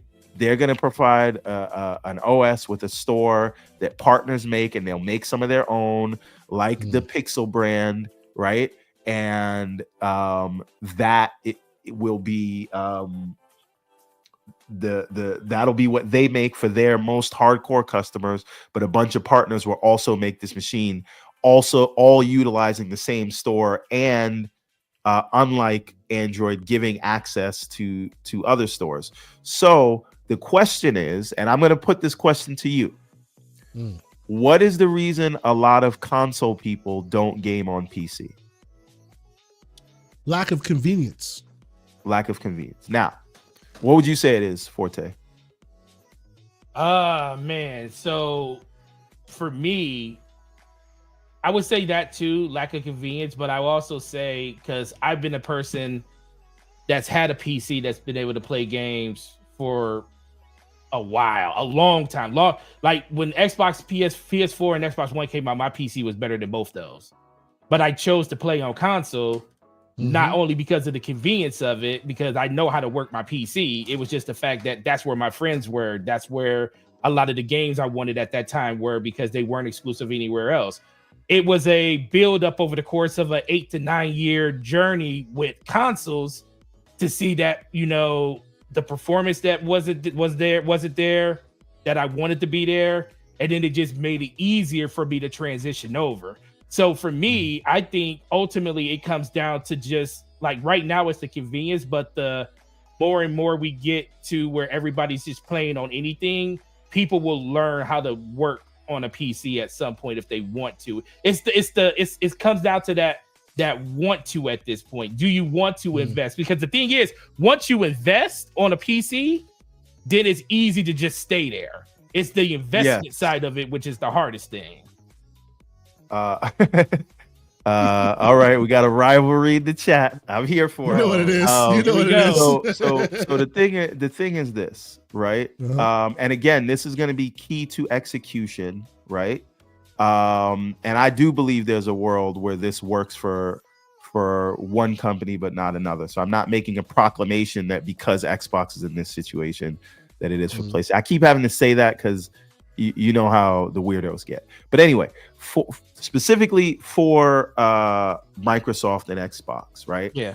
I think a good transition for them is to say, because if I go into a store and I say, all right, here's my PlayStation 6, if it comes out, shout out to King David. Come on now. Here's my 98%, hey, not Mr. 98% right. This could, maybe it's 2% or it's 90%. We don't know. Who knows? That's right. But so I go into the store and I got a PS6 right there, which has all of the games, right? Right, but it is limited to whatever hardware Sony's offering, right? At the time, or I could pick a box that is going to have all of the games except Sony's first party exclusives, because again, those money hats are very few and far between these days, because the likes of Capcom, the likes of now Square, the likes of Sega are saying that doesn't make sense for them anymore. They want to be everywhere. So the money hats are usually coming from the smaller unknown studios, which have been on a level playing field with Xbox, right? So you might get a Phantom Blade 0, but Xbox will get a Stalker 2. You might get the Phantom Blade, though, I tell you, Phantom Blade is a no. It's great. So some people say that about Stalker 2. My point is, when it's a smaller studio that needs like either marketing or technical support, they're both kind of on a more level playing field than bigger studios. Yep. So we're seeing more and more games go everywhere. So it'll be one device that'll have, again, one thing is Game Pass. Another thing is, if they are to be believed, has access to other stores, and it will have a console-like experience, just like your Steam Deck does, but it'll be Xbox flavored, and it'll have access to these other stores, but you can decide what hardware you get, right? So if I got the money and I want a 40-90, 50-90 performance, I can do that and still have access to all these things, right? And if it's a PC, you're going to have access to all those third-party games. So again, I would ask, is it worth for me to choose the sort of more closed ecosystem, or that is streamlined, right, and has all those games plus Sony's games? Or is it worth it for me to get the more open box that has multiple stores? So when you go into a store right now and you decide, do I want the Android device or do I want the closed Apple ecosystem device? People make this decision all the time, and Apple is wildly successful, but so is Google. So these things can work for both of them doing what they do, is the point that I'm making. I think, and you're not wrong. Yeah, you're not wrong. But I also think it's with Apple, in that explanation, the fact that they have physical stores to walk into really drives a lot of that sale for them, versus Android. Like, can you tell me a place you could just walk into where it's just Android based? And I mean, every single ISP though. Well, no, ISP, but they also have what there.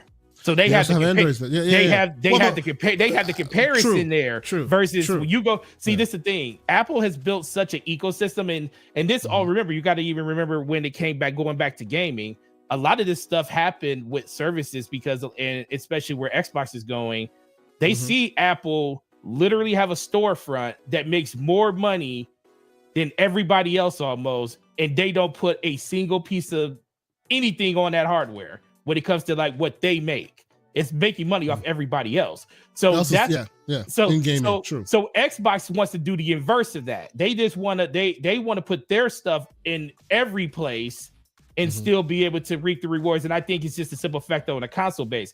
Now, dude, like when it comes to what you were saying, Everborn, people make that decision all the time, but I also think a lot of people really look at it as like, which one is the best fit for me? They ask me all the time, like, which one you think is better, Xbox or PlayStation? I say, it's honestly a personal preference at this point. I say PlayStation does get some of Xbox games. It's going to be more and more as time goes on. But for me, it's also about the feel. Like I will always pick an Xbox over PlayStation because I like the controller more. Like the controller to me is by far the best thing that Xbox has. Like I like, not even close. I like offset thumbsticks. I hate inline. That's the number one reason I stuck with Xbox over PlayStation. That's my number one reason why I did it. For some other people, it's going to be the stability of the servers. Like PlayStation server. Is that network up yet? We're gonna get to that one next. We get into that one next. Let's be for real. Xbox has their issues too, but I ain't never had a whole. I mean, I can't remember the last time Xbox Live was down for literally a whole day and I couldn't even do anything. Like it's like because you guys. Well, hey, you guys want to have that conversation? No, we ain't got to have it. I mean, it's just. But that's because it's not just you guys. There's also super chats about it as well. So go ahead. So just really quick, back to the Apple and Android comparison, right? Google makes sure their apps are on Apple, right? They're on Apple. Right. And now, but on the Apple side, you only get iMessage, you only get FaceTime in that ecosystem. And it is, again, a very streamlined ecosystem. Yes. And again, people, even though they know they can get YouTube and Google Maps and all the Google services on the iPhone, they still choose Androids every day. And and a lot of times it's not even because of price, because Galaxy devices are priced just like iPhones. So people I have choose both open platforms, but I choose my Android phone every day. Versus walled gardens all the time. So again, there's a world where this makes sense for them. But again, this requires them actually pulling it off. And that is the thing they have not shown us yet. Like, are they going to present something that is worthy of that, of you saying, I know the games are everywhere, but I want it here because of the other. It's up to them to convince them. Exactly. That's the part. That's where my basis of my question. Going to be that's where the basis of my question came from, because Forte will be the one in the unique position to be like, oh, yo, this thing has like quick resume. It's better than anything else. Yeah. Oh, this thing has this thing or that thing that the others don't have. Yeah, you can play the games everywhere, but this thing here, it's special because of X or Y that's not available in its competitor, right? And that's the question. That's why I was asking that question. Is there a world where the features of that box become its selling point rather than just this only gets exclusives from this place versus that. It seems like it just come like the biggest thing. Okay, like Phil Spencer did when he was talking to Dustin, he did the where he's talking about playing Gears of War and being able to pull up a save from 11 years ago. Now, that is a thing. I know it's a thing because I've definitely pulled up. I think BV is coming for you with this one right now. I think he's coming for you. Oh, I mean, dude, I always recommend Xboxes. Like the fact that people How still dare buy you, BV? them. No, people come into like I sold a couple of Xboxes over the last 2 days. More than a couple. The biggest thing is people. The thing is people still look at Xbox as a platform. I think we look at it as more as when it comes to us as the people that are in the know, we wonder like, what's Xbox doing? Like for me, I feel like telling people you don't need an Xbox is counterintuitive to the whole conversation. It's like you can still tell people how your hardware or your games can be everywhere, but still tell without people why telling them. Yeah, well, exactly. You can do two things. It's a $1 trillion company. We can we can walk and chew bubblegum at the same time. We can do both. And I don't think that has really hit the mainstream audience yet because people still go in and just buy Xboxes because they want to buy an Xbox.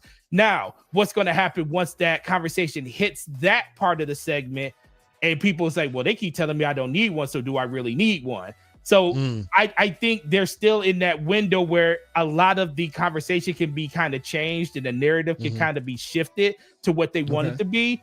But ultimately, if they keep going in the direction they're going right now without any kind of change to that messaging, then it's going to be an issue because right now, it's the only time people have problems with like when someone trades in their PlayStation 5 or 4, like 5, PlayStation 5 going to a PS5 Pro. What about my saves? What did you do your cloud save updates? It's like it doesn't do it automatically. No, you have to go in and log in and do it yourself. What do I need? What do you have PlayStation Plus? Because you can only do it with PlayStation Plus. So there's a lot of times you remember that the ecosystem is not just games. It's not just those games. Times happen. And like I said, they're so far in between and you don't think about them. But where it is with Xbox, that's the selling point. That's when it, like when he said it stands on its own, because Xbox does all of that for you. You don't have to have Xbox Live or Gold or Game Pass or anything to do it. As long as you have an Xbox, all that stuff happens intuitively in the background. And all you got to do is log in on your Xbox with your account, and then you can re-download all those. Remember, these are the same people who run an operating system where all you need is a username and a password. And if you have OneDrive, which most people do because it's part free, at least, most of your stuff just shows back up. They've done exactly can you the highlight same thing with Karate the Laundromat's comment? I could definitely do that. Karate Laundromat, he says, when Windows boots up into Xbox app, supports quick resume and doesn't require me to use a keyboard and mouse to log in for all my games to work, then PC can replace my console. So basically he just said CEG. Yes, but like taking the jokes out of it, like I think that is a decision. That's a value add where you say, wait a minute, I can have that experience, but also at whatever power level I can afford or whatever hardware I want. And that and also have access to other stores. That openness is a differentiator that says I may want this instead of the next thing. Of the other guy. Yes, right. Well, I also think that's the conversation that's going to happen when everybody migrates over to Windows 11, when they finally do that, and then that's going to be part of the kernel in Windows. Well, Windows 12. 11 is god awful. So well, it is. Well, I've been on it for 3 years, sir. It's been fine for me, but I think everybody's really going to be the big innovation is going to be when they go to 12. Because my biggest thing is I don't like the fact that you got to go to Steam to get the better version of a game for Xbox. And Can we talk about it? Don't do that. No, we're not talking about that because the podcast is not going to be 4 hours. We're not doing that. Listen, I could talk. I got things to say. We know you can talk. Yeah, I'll just say this. I play the games on Game Pass PC because I refuse to pay for the game if I don't have to pay for it, and I will play it. Like I play Indiana Jones through Game Pass PC. I played and Forte and I aligned through it. I did it through there. I refuse to buy it if I have to, but guess what? But you also slander them for the fact that they're missing features that Steam does, and then you align with Everborn Saga. I get you. I that's the only thing I say. I just need that part of the ecosystem to be better. Because if you're going to tell people that this is where you want people to play their games outside of your hardware, and you own it, it kind of needs to be way better than it is. Yep. See, I have given up, and now my Game Pass subscription is paid up until 2026 October. Same. But the last 4 or 5 games that came to Game Pass that I wanted to play, you bought on PC. They had some issue or another, and I ended up buying them on Steam because in one case, with his Path to the Goddess, the game would not load for 2 days straight. Talking about it was compiling shaders. The Steam version loaded instantly. I have this on video, right? Several games, right? And this like just I said, this is not going to be a 5-hour podcast. Okay, it's not. I'm just saying you don't have upscaling features. They'll be available on the Steam stuff, and then DLSS will not be something you could choose on the Windows Store version. And then the last thing I'll say is you had games like Still Wakes the Deep that had a bug that was updated on the Steam version, but not updated for like a week on the Windows version. And it got to the point where I don't even think about it. South of Midnight, I just bought the Steam version because I don't have time for this. Right? So speaking of South of Midnight. South of Midnight. Speaking of Big Mad Mo asked the question. Question for you gentlemen. Will you be reviewing Avowed and previewing South of Midnight? I will tell you, we will most likely be previewing South of Midnight. Avowed, we shall see. Maybe, see what happens. Maybe a certain audience member wants to do a review for us on, you know who you are.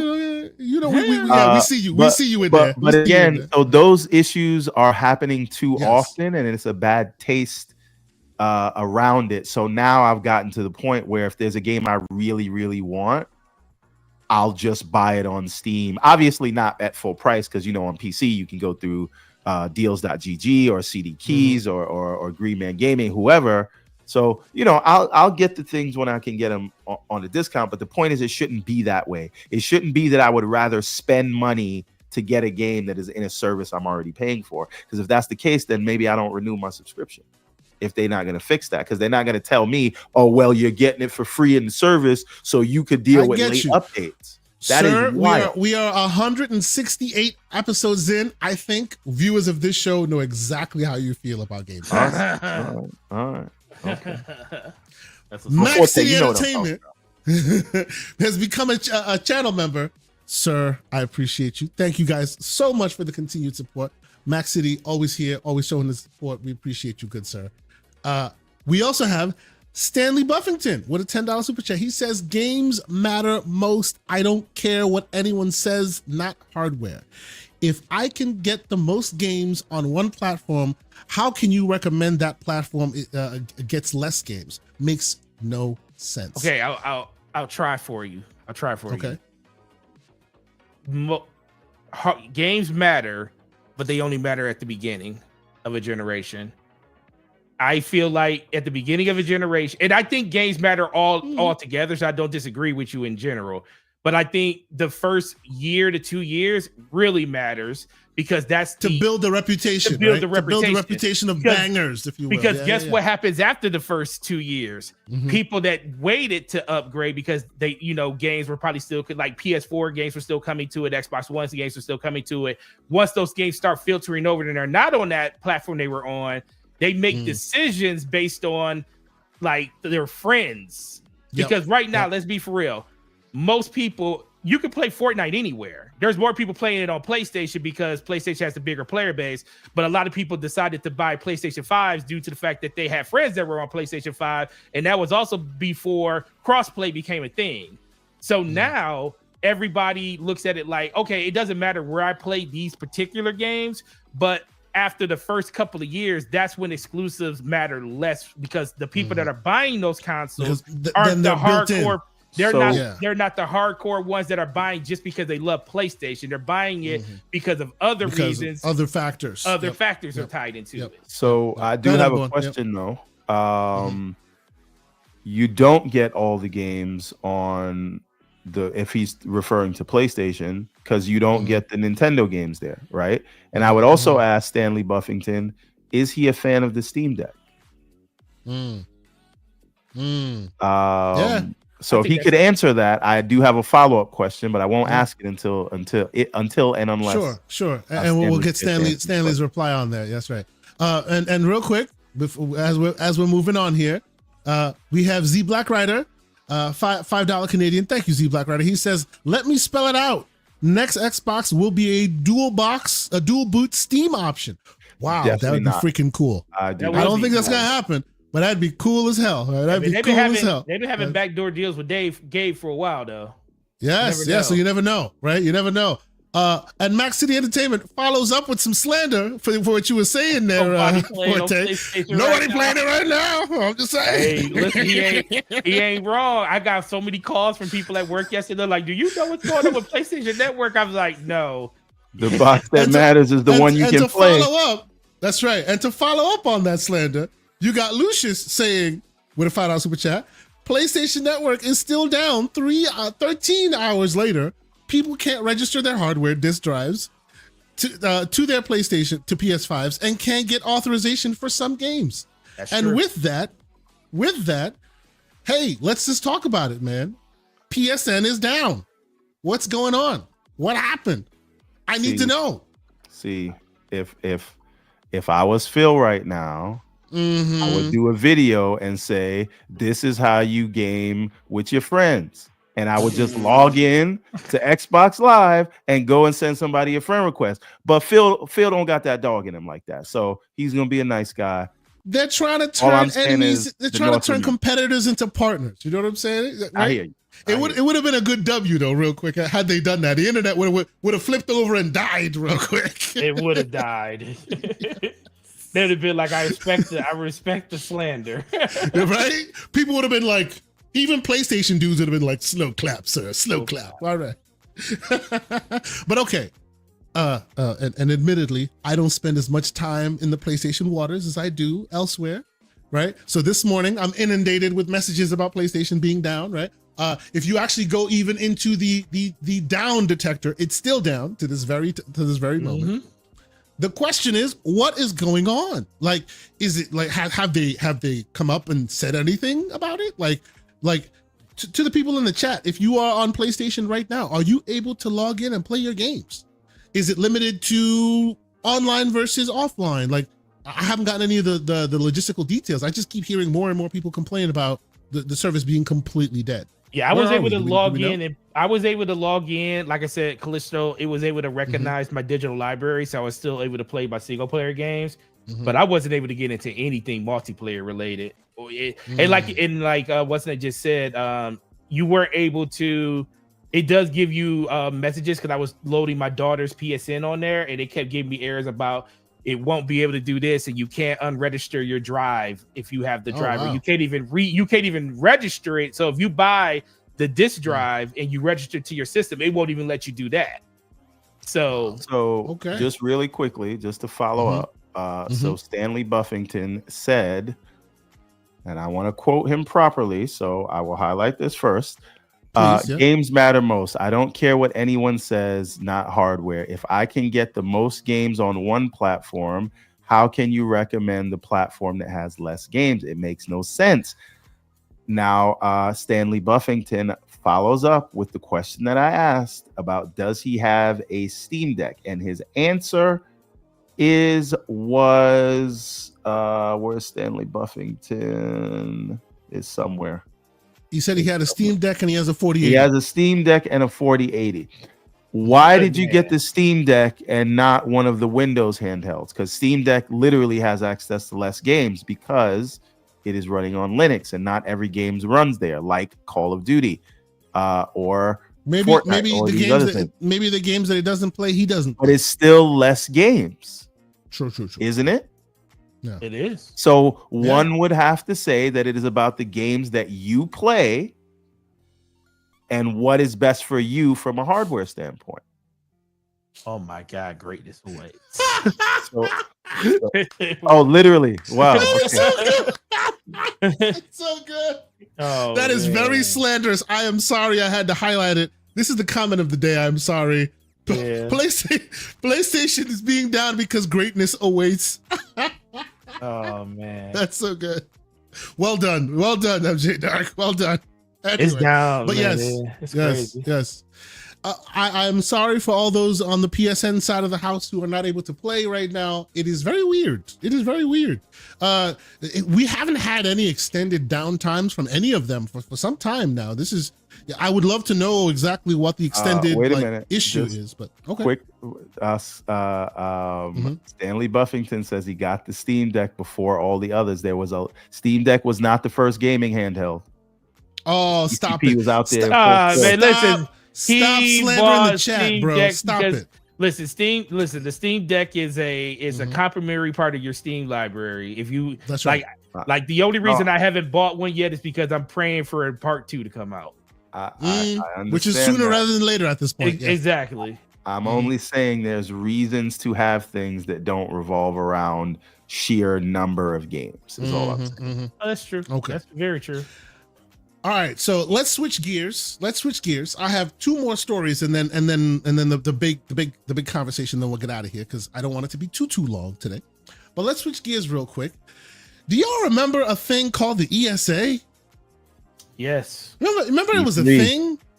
Yes. Remember E3? We loved it. We wanted it back. Oh, we wanted E3 back. It was going to be back. They kept saying it was going to come back soon. Well, it seems like E3 is gone forever. But the ESA ain't gone. They seem to be back, and they're here with iicon. Have you guys heard about this? They're starting a new event for quote unquote change makers in gaming. It's a conference. And oh, by the way, you got Amazon Gaming, Disney, EA, Epic Games, Microsoft, Nintendo, SIE, Square Enix, Take-Two, Ubisoft, Warner Brothers, all taking part.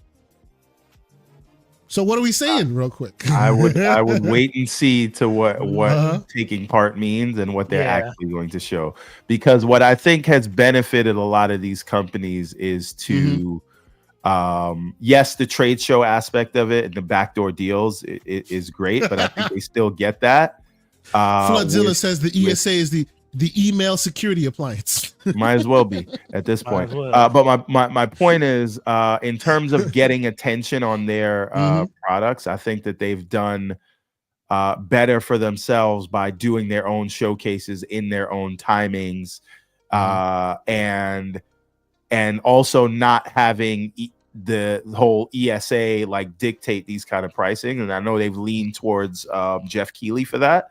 But I'm going to assume they have a better relationship with him in terms of showcasing their big stuff than they did with how onerous sort of E3 was with the booths and things like that. So we'll see what this means and what if it's a showcase, if it's something else. So And not only to say that they are back, they got Xbox pledging to support whatever new initiatives they do, whatever any great new things that they come out with, or any backroom like event situation, Xbox is there day one. Yeah, they need a showcase to show all the PlayStation ports, so it works out for everybody. Forte, what do you think? I mean, you're part of the gaming industry. I'm sure when E3 was hot and heavy, GameStop was there year after year. I'm sure you probably got a chance to head out there. What do you think of the iicon initiative by the ESA? I think it's weird because I feel like we're in this direct to consumer phase where these corporations don't need anybody to get their message out, and they can do it on their own timeline. But I do think there is a part of gaming that has been missing over the last couple of years, where that June to July window where we used to get all of that information, basically gamers paradise, has been lacking. Like the fact that if you think about PlayStation not saying anything over the course of like the last year and not knowing anything that's coming out from them when it comes to their, outside of the stuff they announced at the Video Game Awards, but not really knowing what the portfolio looks like for PlayStation. That is something that you would hope something like this will kind of, stop. But this seems like a lot of words on text to me, on a wall of text, and I don't believe any of it until I actually see it. Because Nintendo pulled out of E3 seconds before it was. Yeah, they pulled out so long ago. Like it went Nintendo. All they did was Nintendo Directs. They had a little booth at E3, but they don't need anybody. They just did streams at E3 for Nintendo Direct. That was it. PlayStation, then Xbox was. I can see Xbox doing it because it fits their initiative for more people to get a chance to see their games in more places.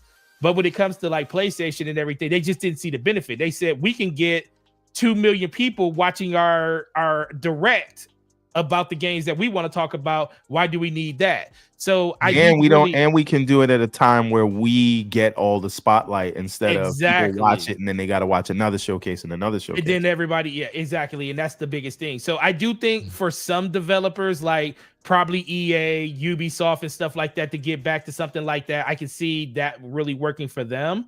But it really just comes down to people. It wasn't that COVID was the reason that this disappeared. It was probably the death knell to it, but it was kind of in decline before that. We were on death watch many years before. Absolutely. So I just need to people forget. I just need to see what does contribution really means when they talk about we're going to support this. Yeah. It's an interesting idea. Another right? thing, you also have to look at what level of support, because if they go there and just show their throwaway games, right? Like, all right, this is where we got to show the new Age of Empires. Let's just throw it out there, right? Like this, not the Age of Empires is a throwaway game, but you know what I'm saying.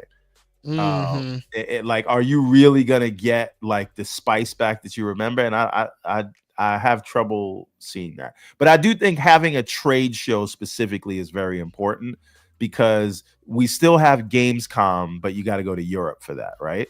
Yes. There's, in terms of trade shows, don't say that you got to go to Europe like that's a detriment. Like, not everybody could go to Europe. Look at you. Why don't you put your passport situation right? Get your passport situation right. It is what it is. Gotta start calling you a passport, bro. But what I'm saying might have is, to go to Europe to play with these terrorists that's about to come. Hey. You might have to. Not me. You might have to go over there and buy yourself. And by the way, I appreciate you, Sir Forte, because not only do you thread the needle well for me, so did the ESA, because not only are they there to tell you that, oh, by the way, we're back and don't worry about us. It's also they were there to use the ESA to provide data that says, hey, these tariffs that you're proposing there, President Trump, you're gonna really hurt us. And they provided data. It's almost like it was a week where the ESA was dead, and then somebody needed like official data, so they had to call the ESA, and somebody came together, cobbled together a spreadsheet, and they came back to life. Because not only were they there telling you that there's a new Icon event, they were also also there to use their data to tell the Trump administration that, hey man, if you want consoles not to die, you may want to rethink these tariffs, because this is very vulnerable time for console gamers. Yeah. So the thing is though, and Karate Laundromat points out what I was getting ready to say. We do have PAX East and West, but I don't think that is as large as what E3 was, or as what Gamescom is that you went to. So in the East, we have Tokyo Game Show. In the EU, we have Gamescom, and there should be a major, and maybe PAX East and West can fill that void. But there should be a major trade show like that. I think that's good for the industry as a business, right? Like for those things to happen. So I am in support of a show coming back. Do you think the Icon will be that show? No idea. Okay. I have no idea whether it'll be that show, and I am at the believe it when I see it phase. Same as well. Now, Forte, do you think GameStop will be invited to these things? I would assume. Wait a minute. JB1521 says Apple and Tesla Everborn doesn't have a passport. Let me tell you something. I ran out of pages for stamps on my passport, sir. Yeah, what you trying to say? I wouldn't call the man Everborn saga out there when it comes to that. That man was traveling. Just saying, I wouldn't do that. You know what I'm saying? I wouldn't do that. Anyway. So I was going to ask, Forte, can I assume that when this thing comes to fruition, you guys will get an invite to be there and be a part of it as well? They sent people out when E3 was around. We would always get like a questionnaire that would ask if you're interested in it, and then they would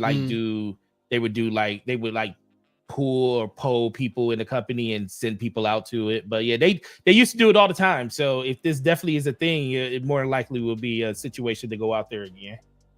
Yeah, cool. I hope you get an opportunity to check it out. If you do, we would love to hear you report back and let us know how it all went down. Because I think that I agree with Everborn that if it's not Icon, we do still need like 2-3 days where this is it, right? Everybody joins together, gaming just like we used to with E3. If this is not going to be E3, hopefully something else comes in and fulfills that void. Okay.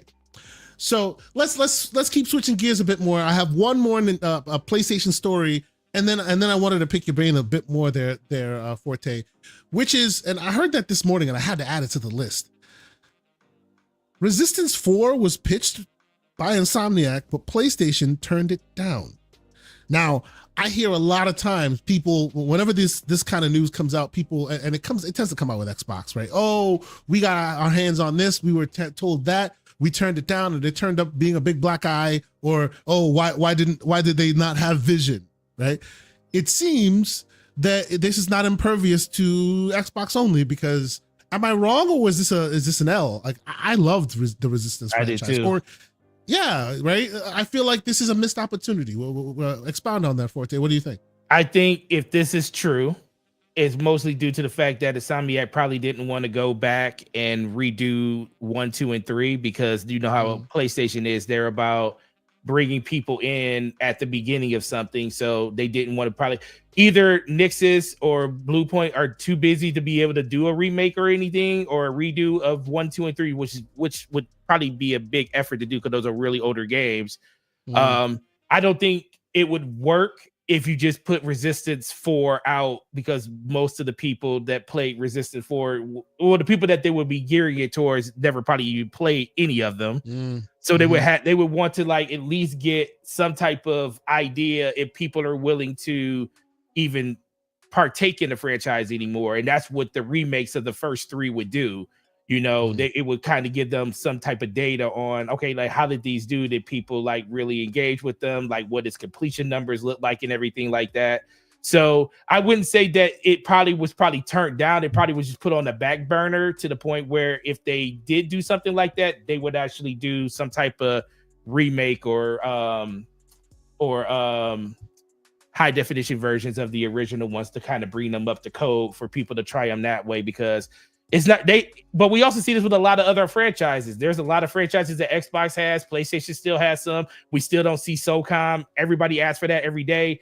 The fact that listen, they can pitch Bloodborne 2 and decline it due to the fact that they first of all, they haven't even done the first one yet. So why haven't they done that? And we think because Miyamoto just doesn't want anybody else to touch that game. It's only him that's going to touch it. Yeah. So I think that's mostly what it is, but I would love to see this because Resistance 3 was awesome. It was awesome. Agree. So, and I remember it, but that's the problem. How many people remember it? Not too many people remember it. Yeah. That may be the issue.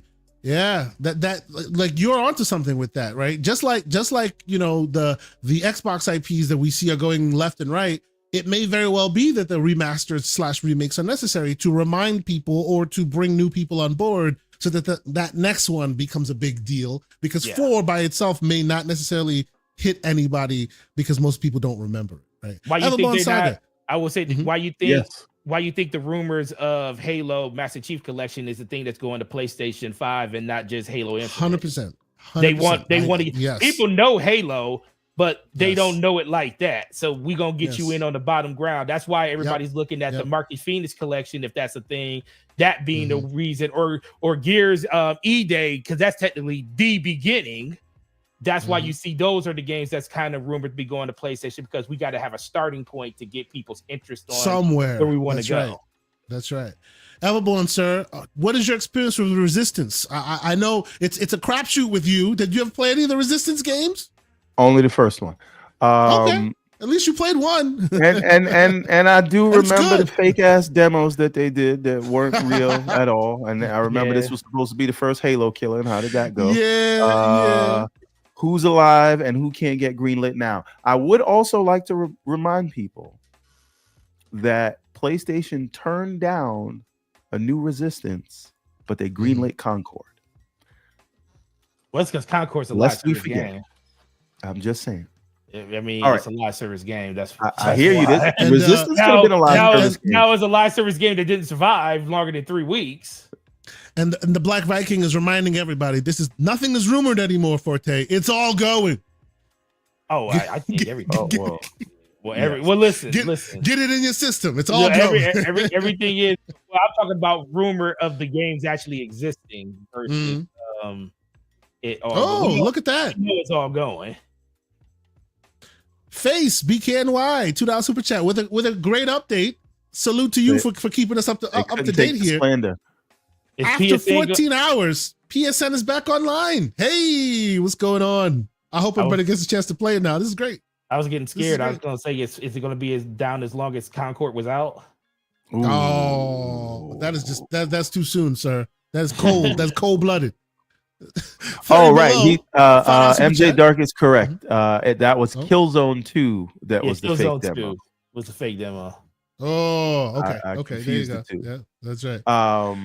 Let me finish real quick. Yeah. 30 below, $5 super chat. He says now they have an excuse to be on Twitter all day downplaying Xbox. Hashtag let's move on with a skull and a crying face. I think he's talking about PlayStation folks that are not able to play games because their service is down. Maybe they'll stop now because the service is back up. Yep. You know. So no, some people are saying it's not back up for them. So so intermittent. It's probably like a rolling thing. Yeah, regional rollout.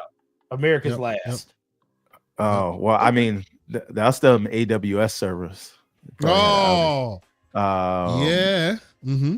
They have it, but yeah, I think when you hear that, and then you hear that, like, you know, all from the leaks or whatever, all they're really working on is like Spider-Man Green games. Like, you'd like to see Insomniac do other things because when they do, they usually come out very interesting. A lot of people say that the latest Ratchet and Clank Rift Apart was just like the previous one, but with better graphics.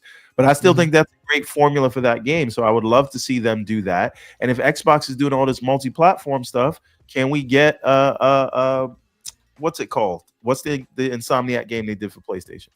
No, it's still clocking. Still clocking. Yep. Still clocking. Sunset Overdrive, right? Can we get another Sunset Overdrive and put that everywhere? Wouldn't that not, and that's a question, would Sunset Overdrive not be a collaboration with Microsoft because they still own the publishing rights? They don't need to collaborate on anything. Xbox just says if you want the rights back, put the game on our platform. That's it. Put the game on our platform, yeah. You can do whatever you want with it. We don't need to see anything. Make sure it's get published over here. Just make sure it's over here too. Yeah, which these days PlayStation Xbox is very agreeable in that way. You know, you could these days Xbox might put it on PlayStation alone, but anyway. But you're not wrong. You're not wrong. Wait a minute. Clack clack. Wait a minute. Hold on. So did Phase 23 BKNY just give us some false information saying no, that's not true. That's not true. Face? Like some people are back up, other people are not. I need to see somebody who's actually back up. Do not slander. Everybody in the chat said they're not back up. I'm trying to tell you, man, America lasts unless you outside of America. Yeah. Maybe he's someplace where it is available. Do not slander Face. Leave Face alone. Face just happened to be the first one. Then again, it might also go back down in 2 minutes, so you never know. That's right. You don't know. But anyway, last story of the day, and honestly, it's a continuation of last week's story that we were having. And Forte, you're here, so I really want your opinions on it as well. See, there you go. Yuzu says she's online. Back online. All right. There you go. All right. There you go. So right, how about that? How about that? The Everboard Saga. Calm down. Leave Face alone. Anyway, so what I want to talk to you about is it seems like it's going up for the highly engaged PlayStation fans first, right? No, think about it. Think about the chat history of the people who say that it's working. Stop it, Everboard. Stop it. That is not nice. So it feels like they're being vindictive with who they're letting back in. So the loyal fans, you gotta have a trophy score higher than 3 to get in. Exactly. Oh my god. Z Black Rider says Faces Like, wanted living to talk in about Sony's PlayStation. bathroom. Now you can't play. Y'all are terrible. Anyway, my question is, because again, I keep saying we're keeping it to retail. What does gaming next gen look like for you? There's a lot of changes happening, right? You are on the pulse of this stuff. You get to talk to the movers and shakers. We're the hardcore and we're the casuals. You get to meet both sides of the house. Come and talk to you. Mhm. What does 2027 look like in your estimation, sir? Man, I think it's like for me, what I really think it's gonna look like, I think it's gonna kind of look like more of the same of what we see right now. It's not gonna be Okay. It's not gonna be drastically different because I think the implementation that well, first of all, where Xbox is where Xbox is going. No one else has to go in that direction. I still see a future where Xbox is still going to be prominent, maybe not as a console, but as an ecosystem. Shout out to my my co-host Slow Mo Backslap, who did a video on how Xbox is the Game Pass is the platform and the console isn't. He made that video 3 years ago, and it still stands on its own today. So shout out to him. But I don't think it's gonna be woefully. Hidden Rogue. I'm sorry. No, go ahead. Hidden Rogue. Why do you think I believe anything Phil Spencer says? And for the audio listeners, it's Hidden Rogue posts a chat. I don't believe anything unless Phil Spencer says it, Saga. So here's the thing. It's quite the opposite. I don't believe anything unless I see it at this point, sir. I don't believe anything. You never heard me say "cause Phil said it." But anyway, I don't believe you guys need to calm down. Like they done said so many different things over the course of 5 years. Who knows what's real and what's not at the. I do think this is the realest we're getting from Xbox at this point because I feel like they got their real marching orders now. You know, the fact that Phil Spencer can come out and categorically deny that why would something like Starfield not go to PlayStation? He's avidly said no. Why would I say that? Because everything, if it makes sense, has a chance of going. You see now while I like people know how I feel about this whole games going everywhere thing, so I'm not going to rehash that. But my question is, why did not, after that statement was made, why wasn't the next question, yeah, but last time we asked you that question, you were completely different. You're now completely different on the opposite side, and you're saying it in a way that seems like logical. What changed it to make it logical? Because when we asked you before, it wasn't logical. It was the complete opposite. I think what you're speaking to, Kay, is the frustration that some people have because it's fine. This is what I'm talking about. Business, they're going to go in whatever direction they go. But they're talking to people and responding to people, and people in the community are doing it as well. Like you're stupid for thinking that 40 years of tradition is just how things should work, right? Like they are. It is almost like duh. Like we said this already, and it's like, no, you didn't, right?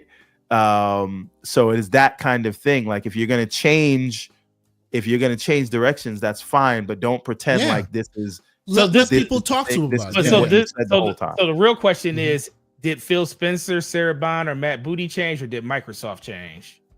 That doesn't matter. Well, but you know what? There are changes afoot is the question. I guess I would have liked to have him kind of really pick it apart. See what got us to where we are now. Because before he was saying something and he really spoke logically about it.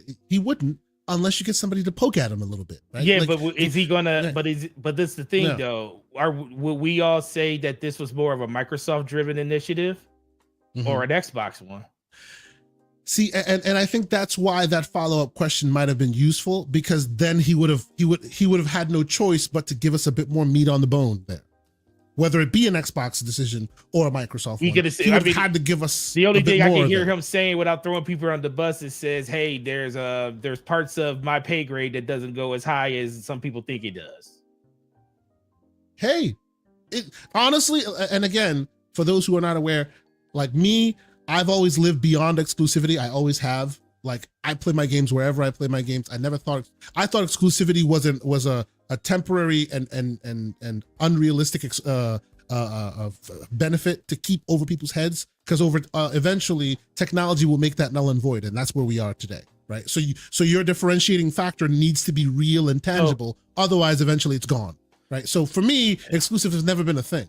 So I'm okay with this. I am more than okay with this. This is letting me live in the world that I've already lived easier rather than me having to tweak and twerk to get it there, right?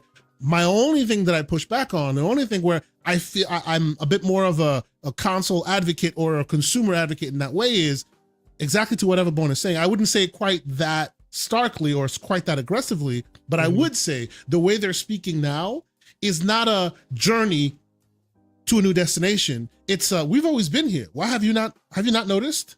Right? And I'm like, no, you haven't. You have not always been here.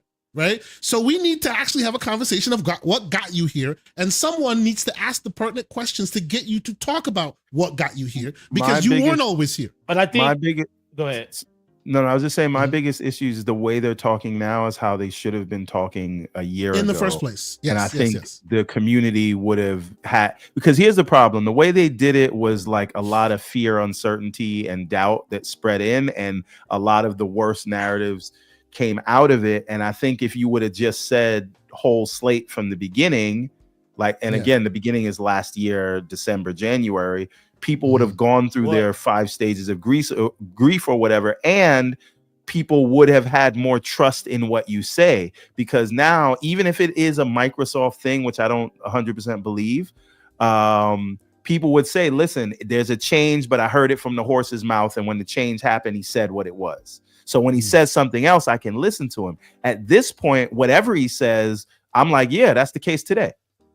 So right, I can't really listen to anything any of the suits say, because whether they're lying or changing their minds every 5 minutes, or there's a different directive coming down from on high, it doesn't matter. You say one thing and the opposite may be true. And so I don't really want to hear anybody talk anymore, if that makes any sense. I think put the stuff out and I will evaluate it at the time when it's in front of me. But other than that, your words mean nothing.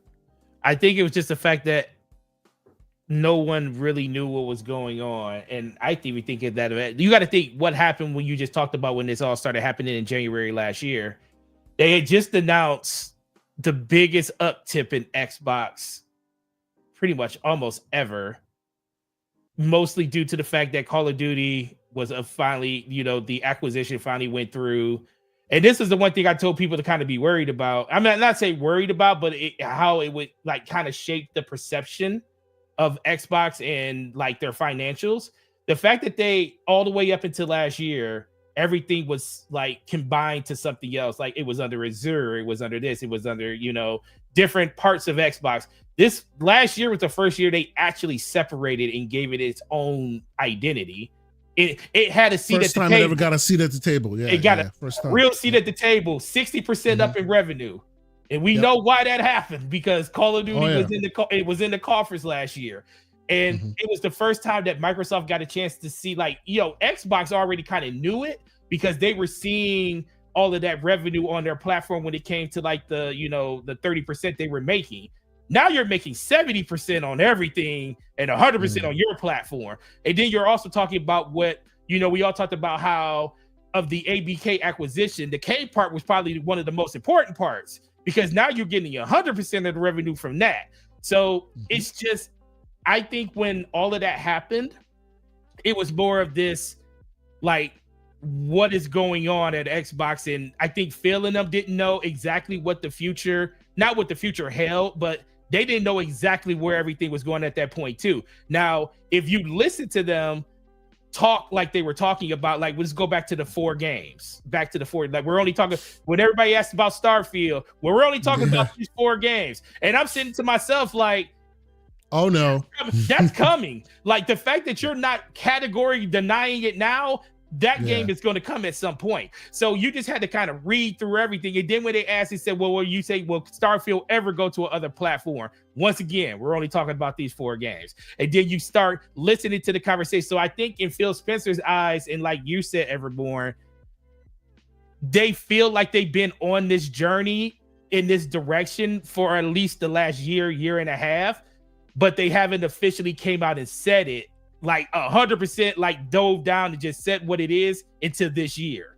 And the frustration is, why couldn't you have done this from the beginning? I just truly believe they didn't even know themselves what the future of Xbox was going to be when it came to like because all the exclusivity stuff I think was still intact until last year. You know what, Forte? Here, I hear you on what you're saying.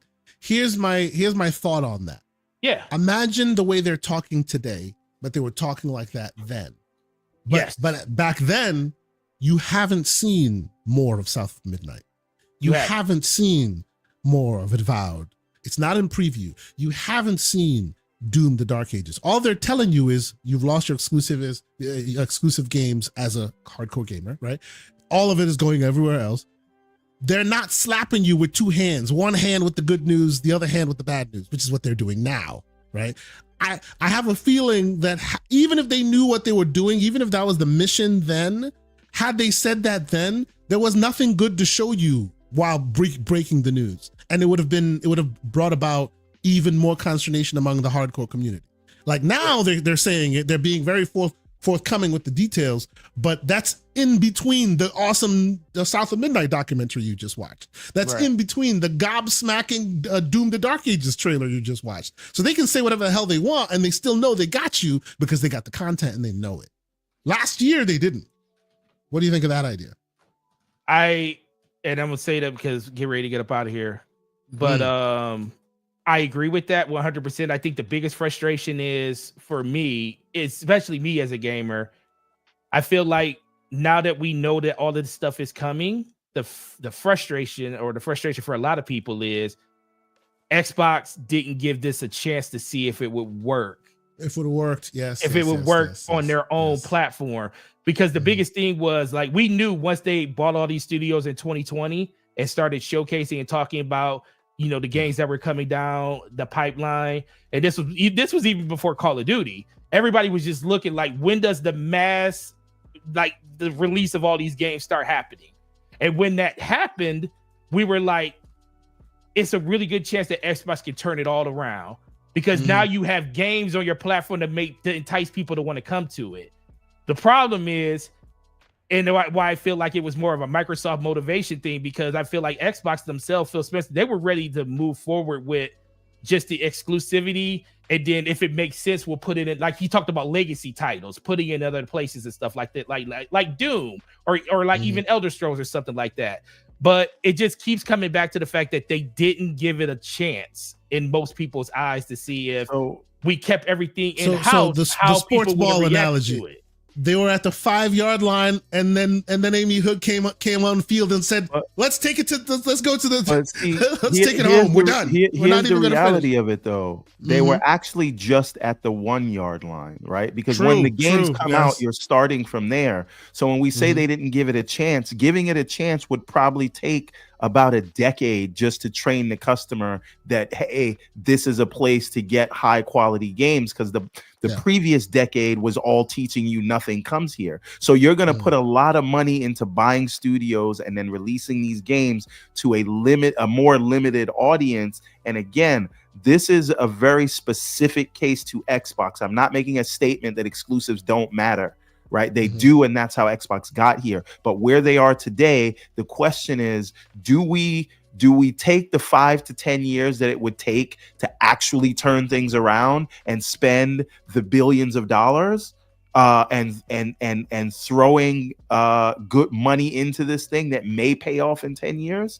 Or do we take that money and just say we're going to buy the biggest publishers out there and just do it that way? I think for them in their specific case, it made more sense to do what they did.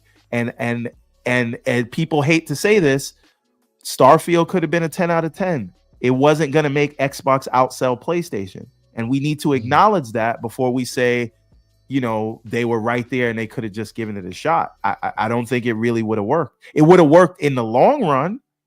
But the way people are entrenched now, and the fact that most people just buy what they know, I always give this example of my boss, and I know you got to go Forte, so I'll wrap it up with this and that. So, the whole news comes out, whole slate, whatever. My boss tells me, "Oh yeah, I just went and bought an Xbox." I was like, "Oh, what made you do that?" "Oh, my kid plays Minecraft and Fortnite, and I want to play Call of Duty." That's it. He's not at all. He has no idea that what Starfield is or when it may or may not come to PlayStation. Doesn't care about Halo or Gears going over anywhere. He's just buying what he had in his house before. Yep. Right. And that's a large portion of the market that I think a lot of people kind of forget about. So while the decisions we think are going to affect like, oh, you could actually win, not in the way that you think, not in this market, right? But again, exclusives do work, and it is how we know. It is just that those exclusives worked 10 years ago when the market was being decided, and now all that sort of goes forward. So I still think it still works, though. Because no. Again, that's not what I mean, and I apologize for that. What I'm saying is, exclusives do work and they are a deciding factor, but how many exclusives do you have to release before someone says, I'm going to choose this box over the box that has God of War and Horizon and Spider-Man and all the other exclusives that they have? That takes years to just get through to the consumer's mind for them to make that decision. Let me ask you this question then. Of the 7th gen, Xbox had 82 million and PlayStation had 80. Sir. How much of that do you think, how much crossover of that 160 million consoles sold do you think was like people had both? I don't know the answer to that, but what I do know, according to Sean Layden, he just did an interview on Kiwi Talks where he said the most common combination today is a PS4 and a Switch. Yes, and that generation that you're talking about, Gen 7, it's a bit of an outlier because the 360 had a 1-year head start, and ever since then, customers have had to make a very distinct decision because they came out within weeks of each other on the PS4 and Xbox One, and then on the PS5 and Series. And so that has changed in terms of people having multiple consoles in their house. And because the Switch is on a different cadence, it's usually in a different price point, especially given the last generation. So the Switch has become the secondary console to a lot of people, as opposed to people thinking this thing that has mostly the same games, I'm going to get an Xbox and a PlayStation. Yeah. Right? It's just... Go ahead. Real quick. Andrew Wilkins, keep it civil, sir, or I'll have to time you out, sir. Don't be calling people who buy other consoles garbage humans and things like that. You know, we'll have to time you out if you do that. Don't do that. Be nice. Trust me, the people that because the people that make up that, even if it's 30 million, the people that make that 30 million up most of them are just normal gamers that don't care about none of this. They don't care about any of this. Just like that 120 million, the PlayStation 4. Most of that is made up by people that don't care about normal people, just like your boss who bought it, likes the controller, grabs the controller, and they're done. That's it. No, I agree with that. Like, my biggest thing is I kept saying when Series X and PS5 came out that Xbox kind of needed to get out first, because I do think they're at a distinct advantage when it comes to like choice. You know, PlayStation is the more popular platform, more people are going to gravitate to that ecosystem, whereas like fear of missing out is a huge thing. If a new console comes out, people are going to flock to that new console, and they're going to want to see like, what's the reason to have this? And then Xbox just kind of dove deeper when it came to like all of the exclusivity stuff that they had, when it came to all the games that came to the Xbox 360. So that 1 year definitely made a big difference. But I also think it's just the fact that over the course of the last generation, you got to think, going into Xbox One, Xbox only had 4 first-party studios, and then they closed one at Lionhead. So we talked about half a generation where they literally had no output from anything really outside of their main 3.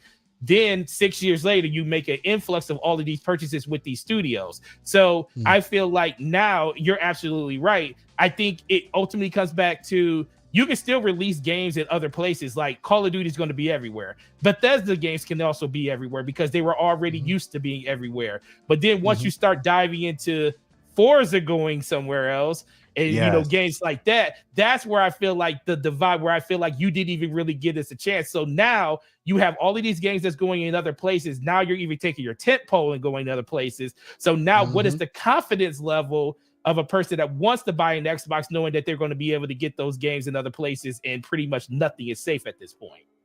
Right. And I don't think it's too much to ask to say, listen, ABK is for the streets. Bethesda is either for the streets or case by case, like you said, whatever, for the streets.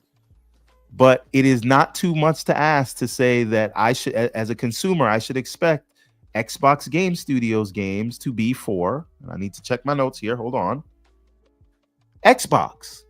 It's not like again, it is look that look like at OBM's comment. Look at OBM's comment. So are you a Steam user because of exclusives? Well, and that is a great point. And I see a lot of people saying, "Oh, Xbox is bowing out," which again makes no sense. And by the way, Forte, you said 30 million. Even that is part of our bias as being at the cutting edge or the front of this stuff. There's way more than 30 million. There's way more than 30 million. There's way more. There's still some people on the 360, but like for the there's a lot of people on the VCR, Xbox One, Xbox One S. Last check, the 360 had 1 million users, just the 360 alone. So there's a lot of people out there. So the point is, when you have 50, 60 million cumulative people on this thing, that is the reason Capcom and now Square and Sega are saying we still need to support this platform. And again, I always say Mazda doesn't sell more than Toyota and BMW. Nobody says Mazda should go out of business, right? The market is mature. Xbox has a share of it. There are 3 major players in that space. And whether we want to believe this or not, most people are playing games that are everywhere. And so this is why they are doing that. And I do think they're sacrificing their most hardcore fans.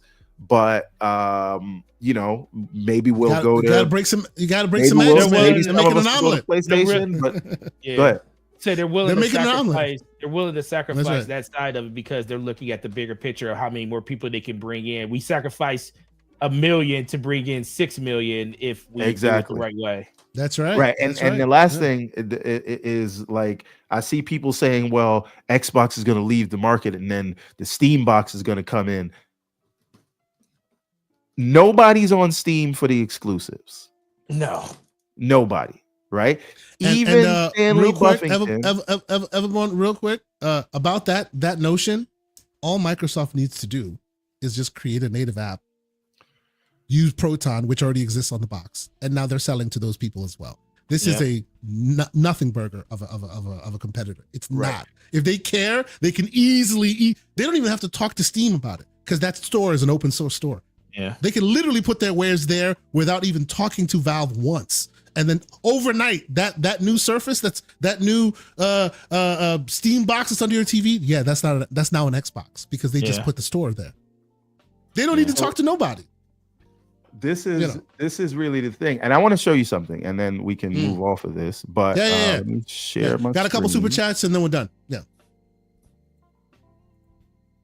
And while you share your screen, I will bring up Flight 116. What is $5 super chat? He asks, "Did any of the so-called legitimate gaming sites cover PlayStation's blunders?" What a question! Of course they did. They probably it is what it is. Just didn't last in the news cycle as long as Xbox stuff does. So I would like to, if it connects, does it connect? Cloud gaming bundle. I mean beta. Oh, I don't have my controller's dead. But the point is, look at this, right? What if this is what you booted into your Windows machine and it had all your games into it, and this is the UI that you had? Yep. Right? Absolutely. Like, is this not like a worthwhile thing, right? And it could be on any box. You know what I mean? Yeah. This is what we've been advocating for, right? This is what we wanted them to do. Doesn't matter what box it is, just put it on there. Like, let this be the front end. Anytime you boot it up, boom, it's right there. Right? Full controller support. You don't have windows and stuff in the way, right? You get access to your friends list, right? You get access to your achievements and all this. You got your options and all of that. What if this is what they do to Windows and this is the shell? Is that not compelling if it also gives you access to Steam and so you don't miss any games? Yeah, I think so. I think that's a worthwhile future. And the future of Xbox is not hardware. It should be an OS that looks like this. Right?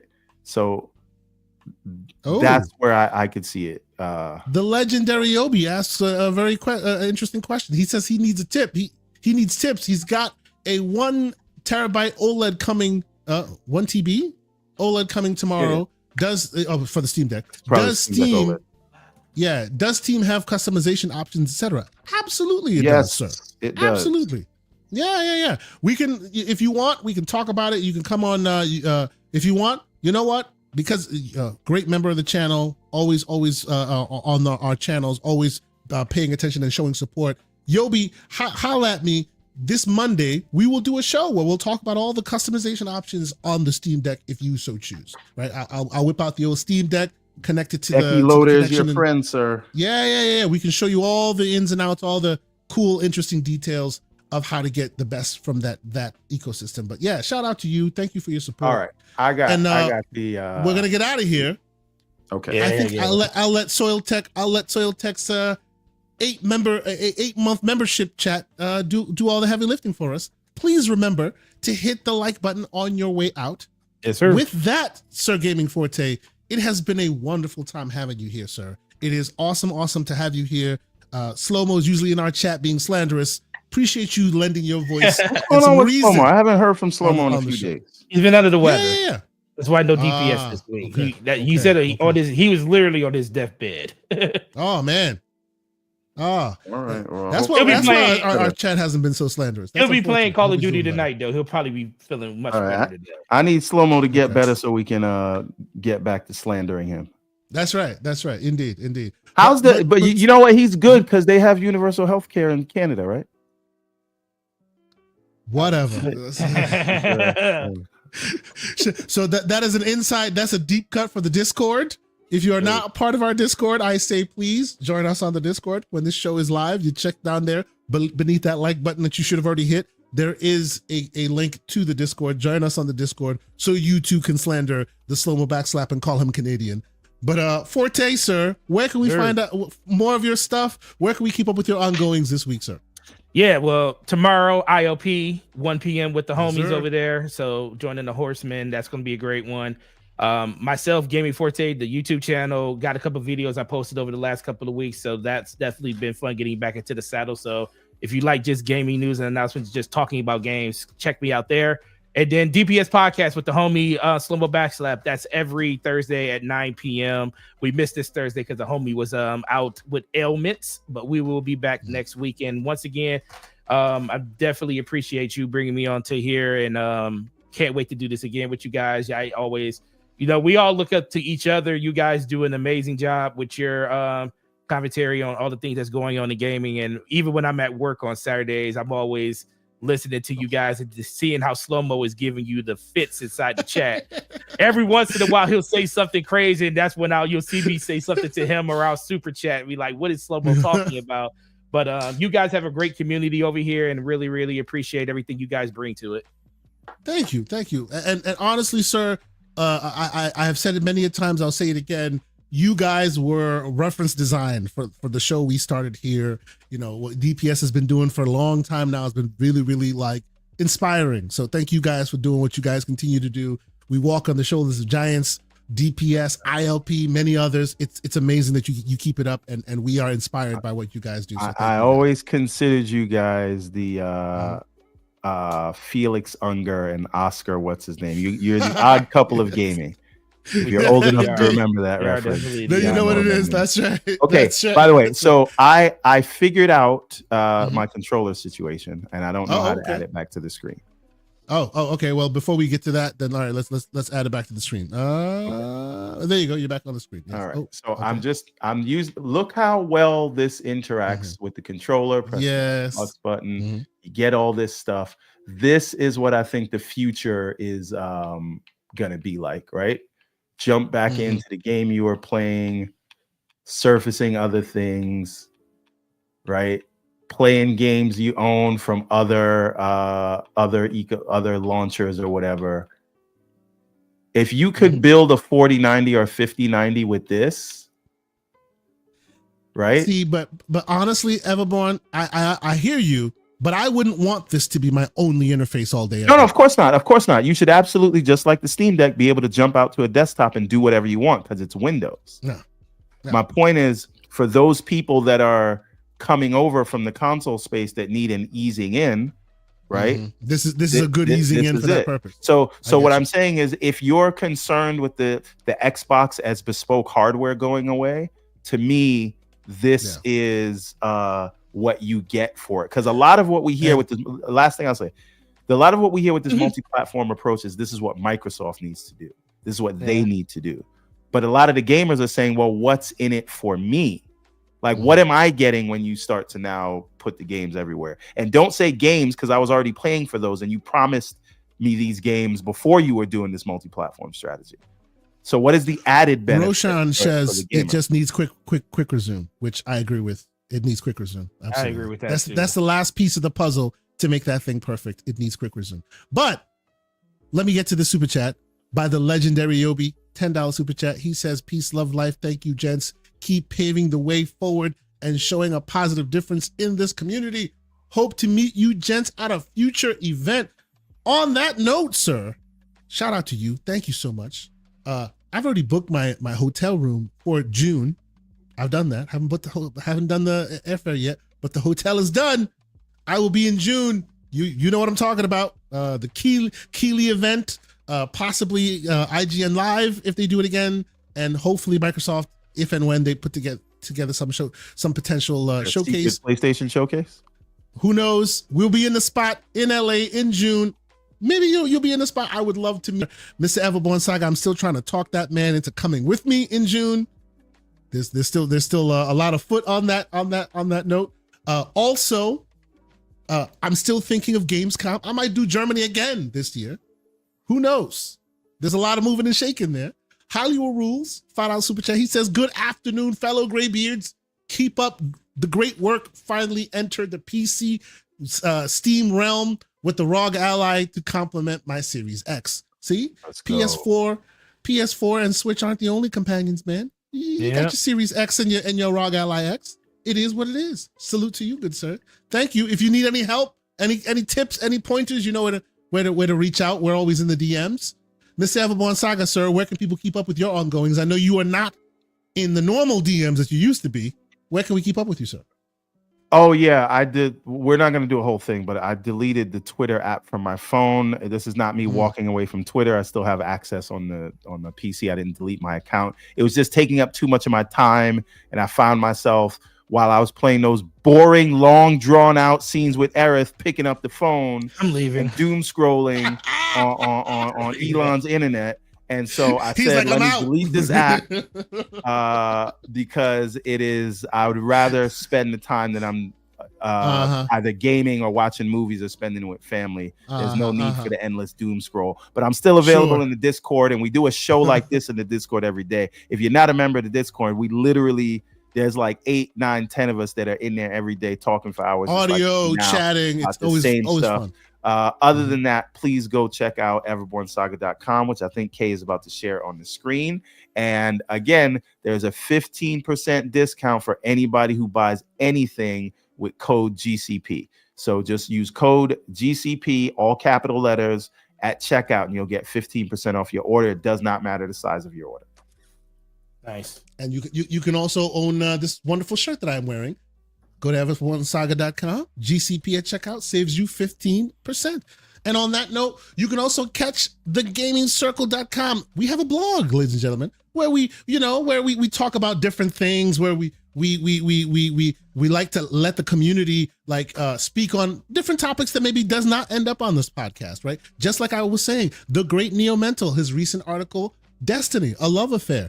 Also, the great MJ Dark also finally did a review of Caravan Sandwich. He wanted this interesting cozy game he wanted to play. He wanted to put a review out. We let him do that.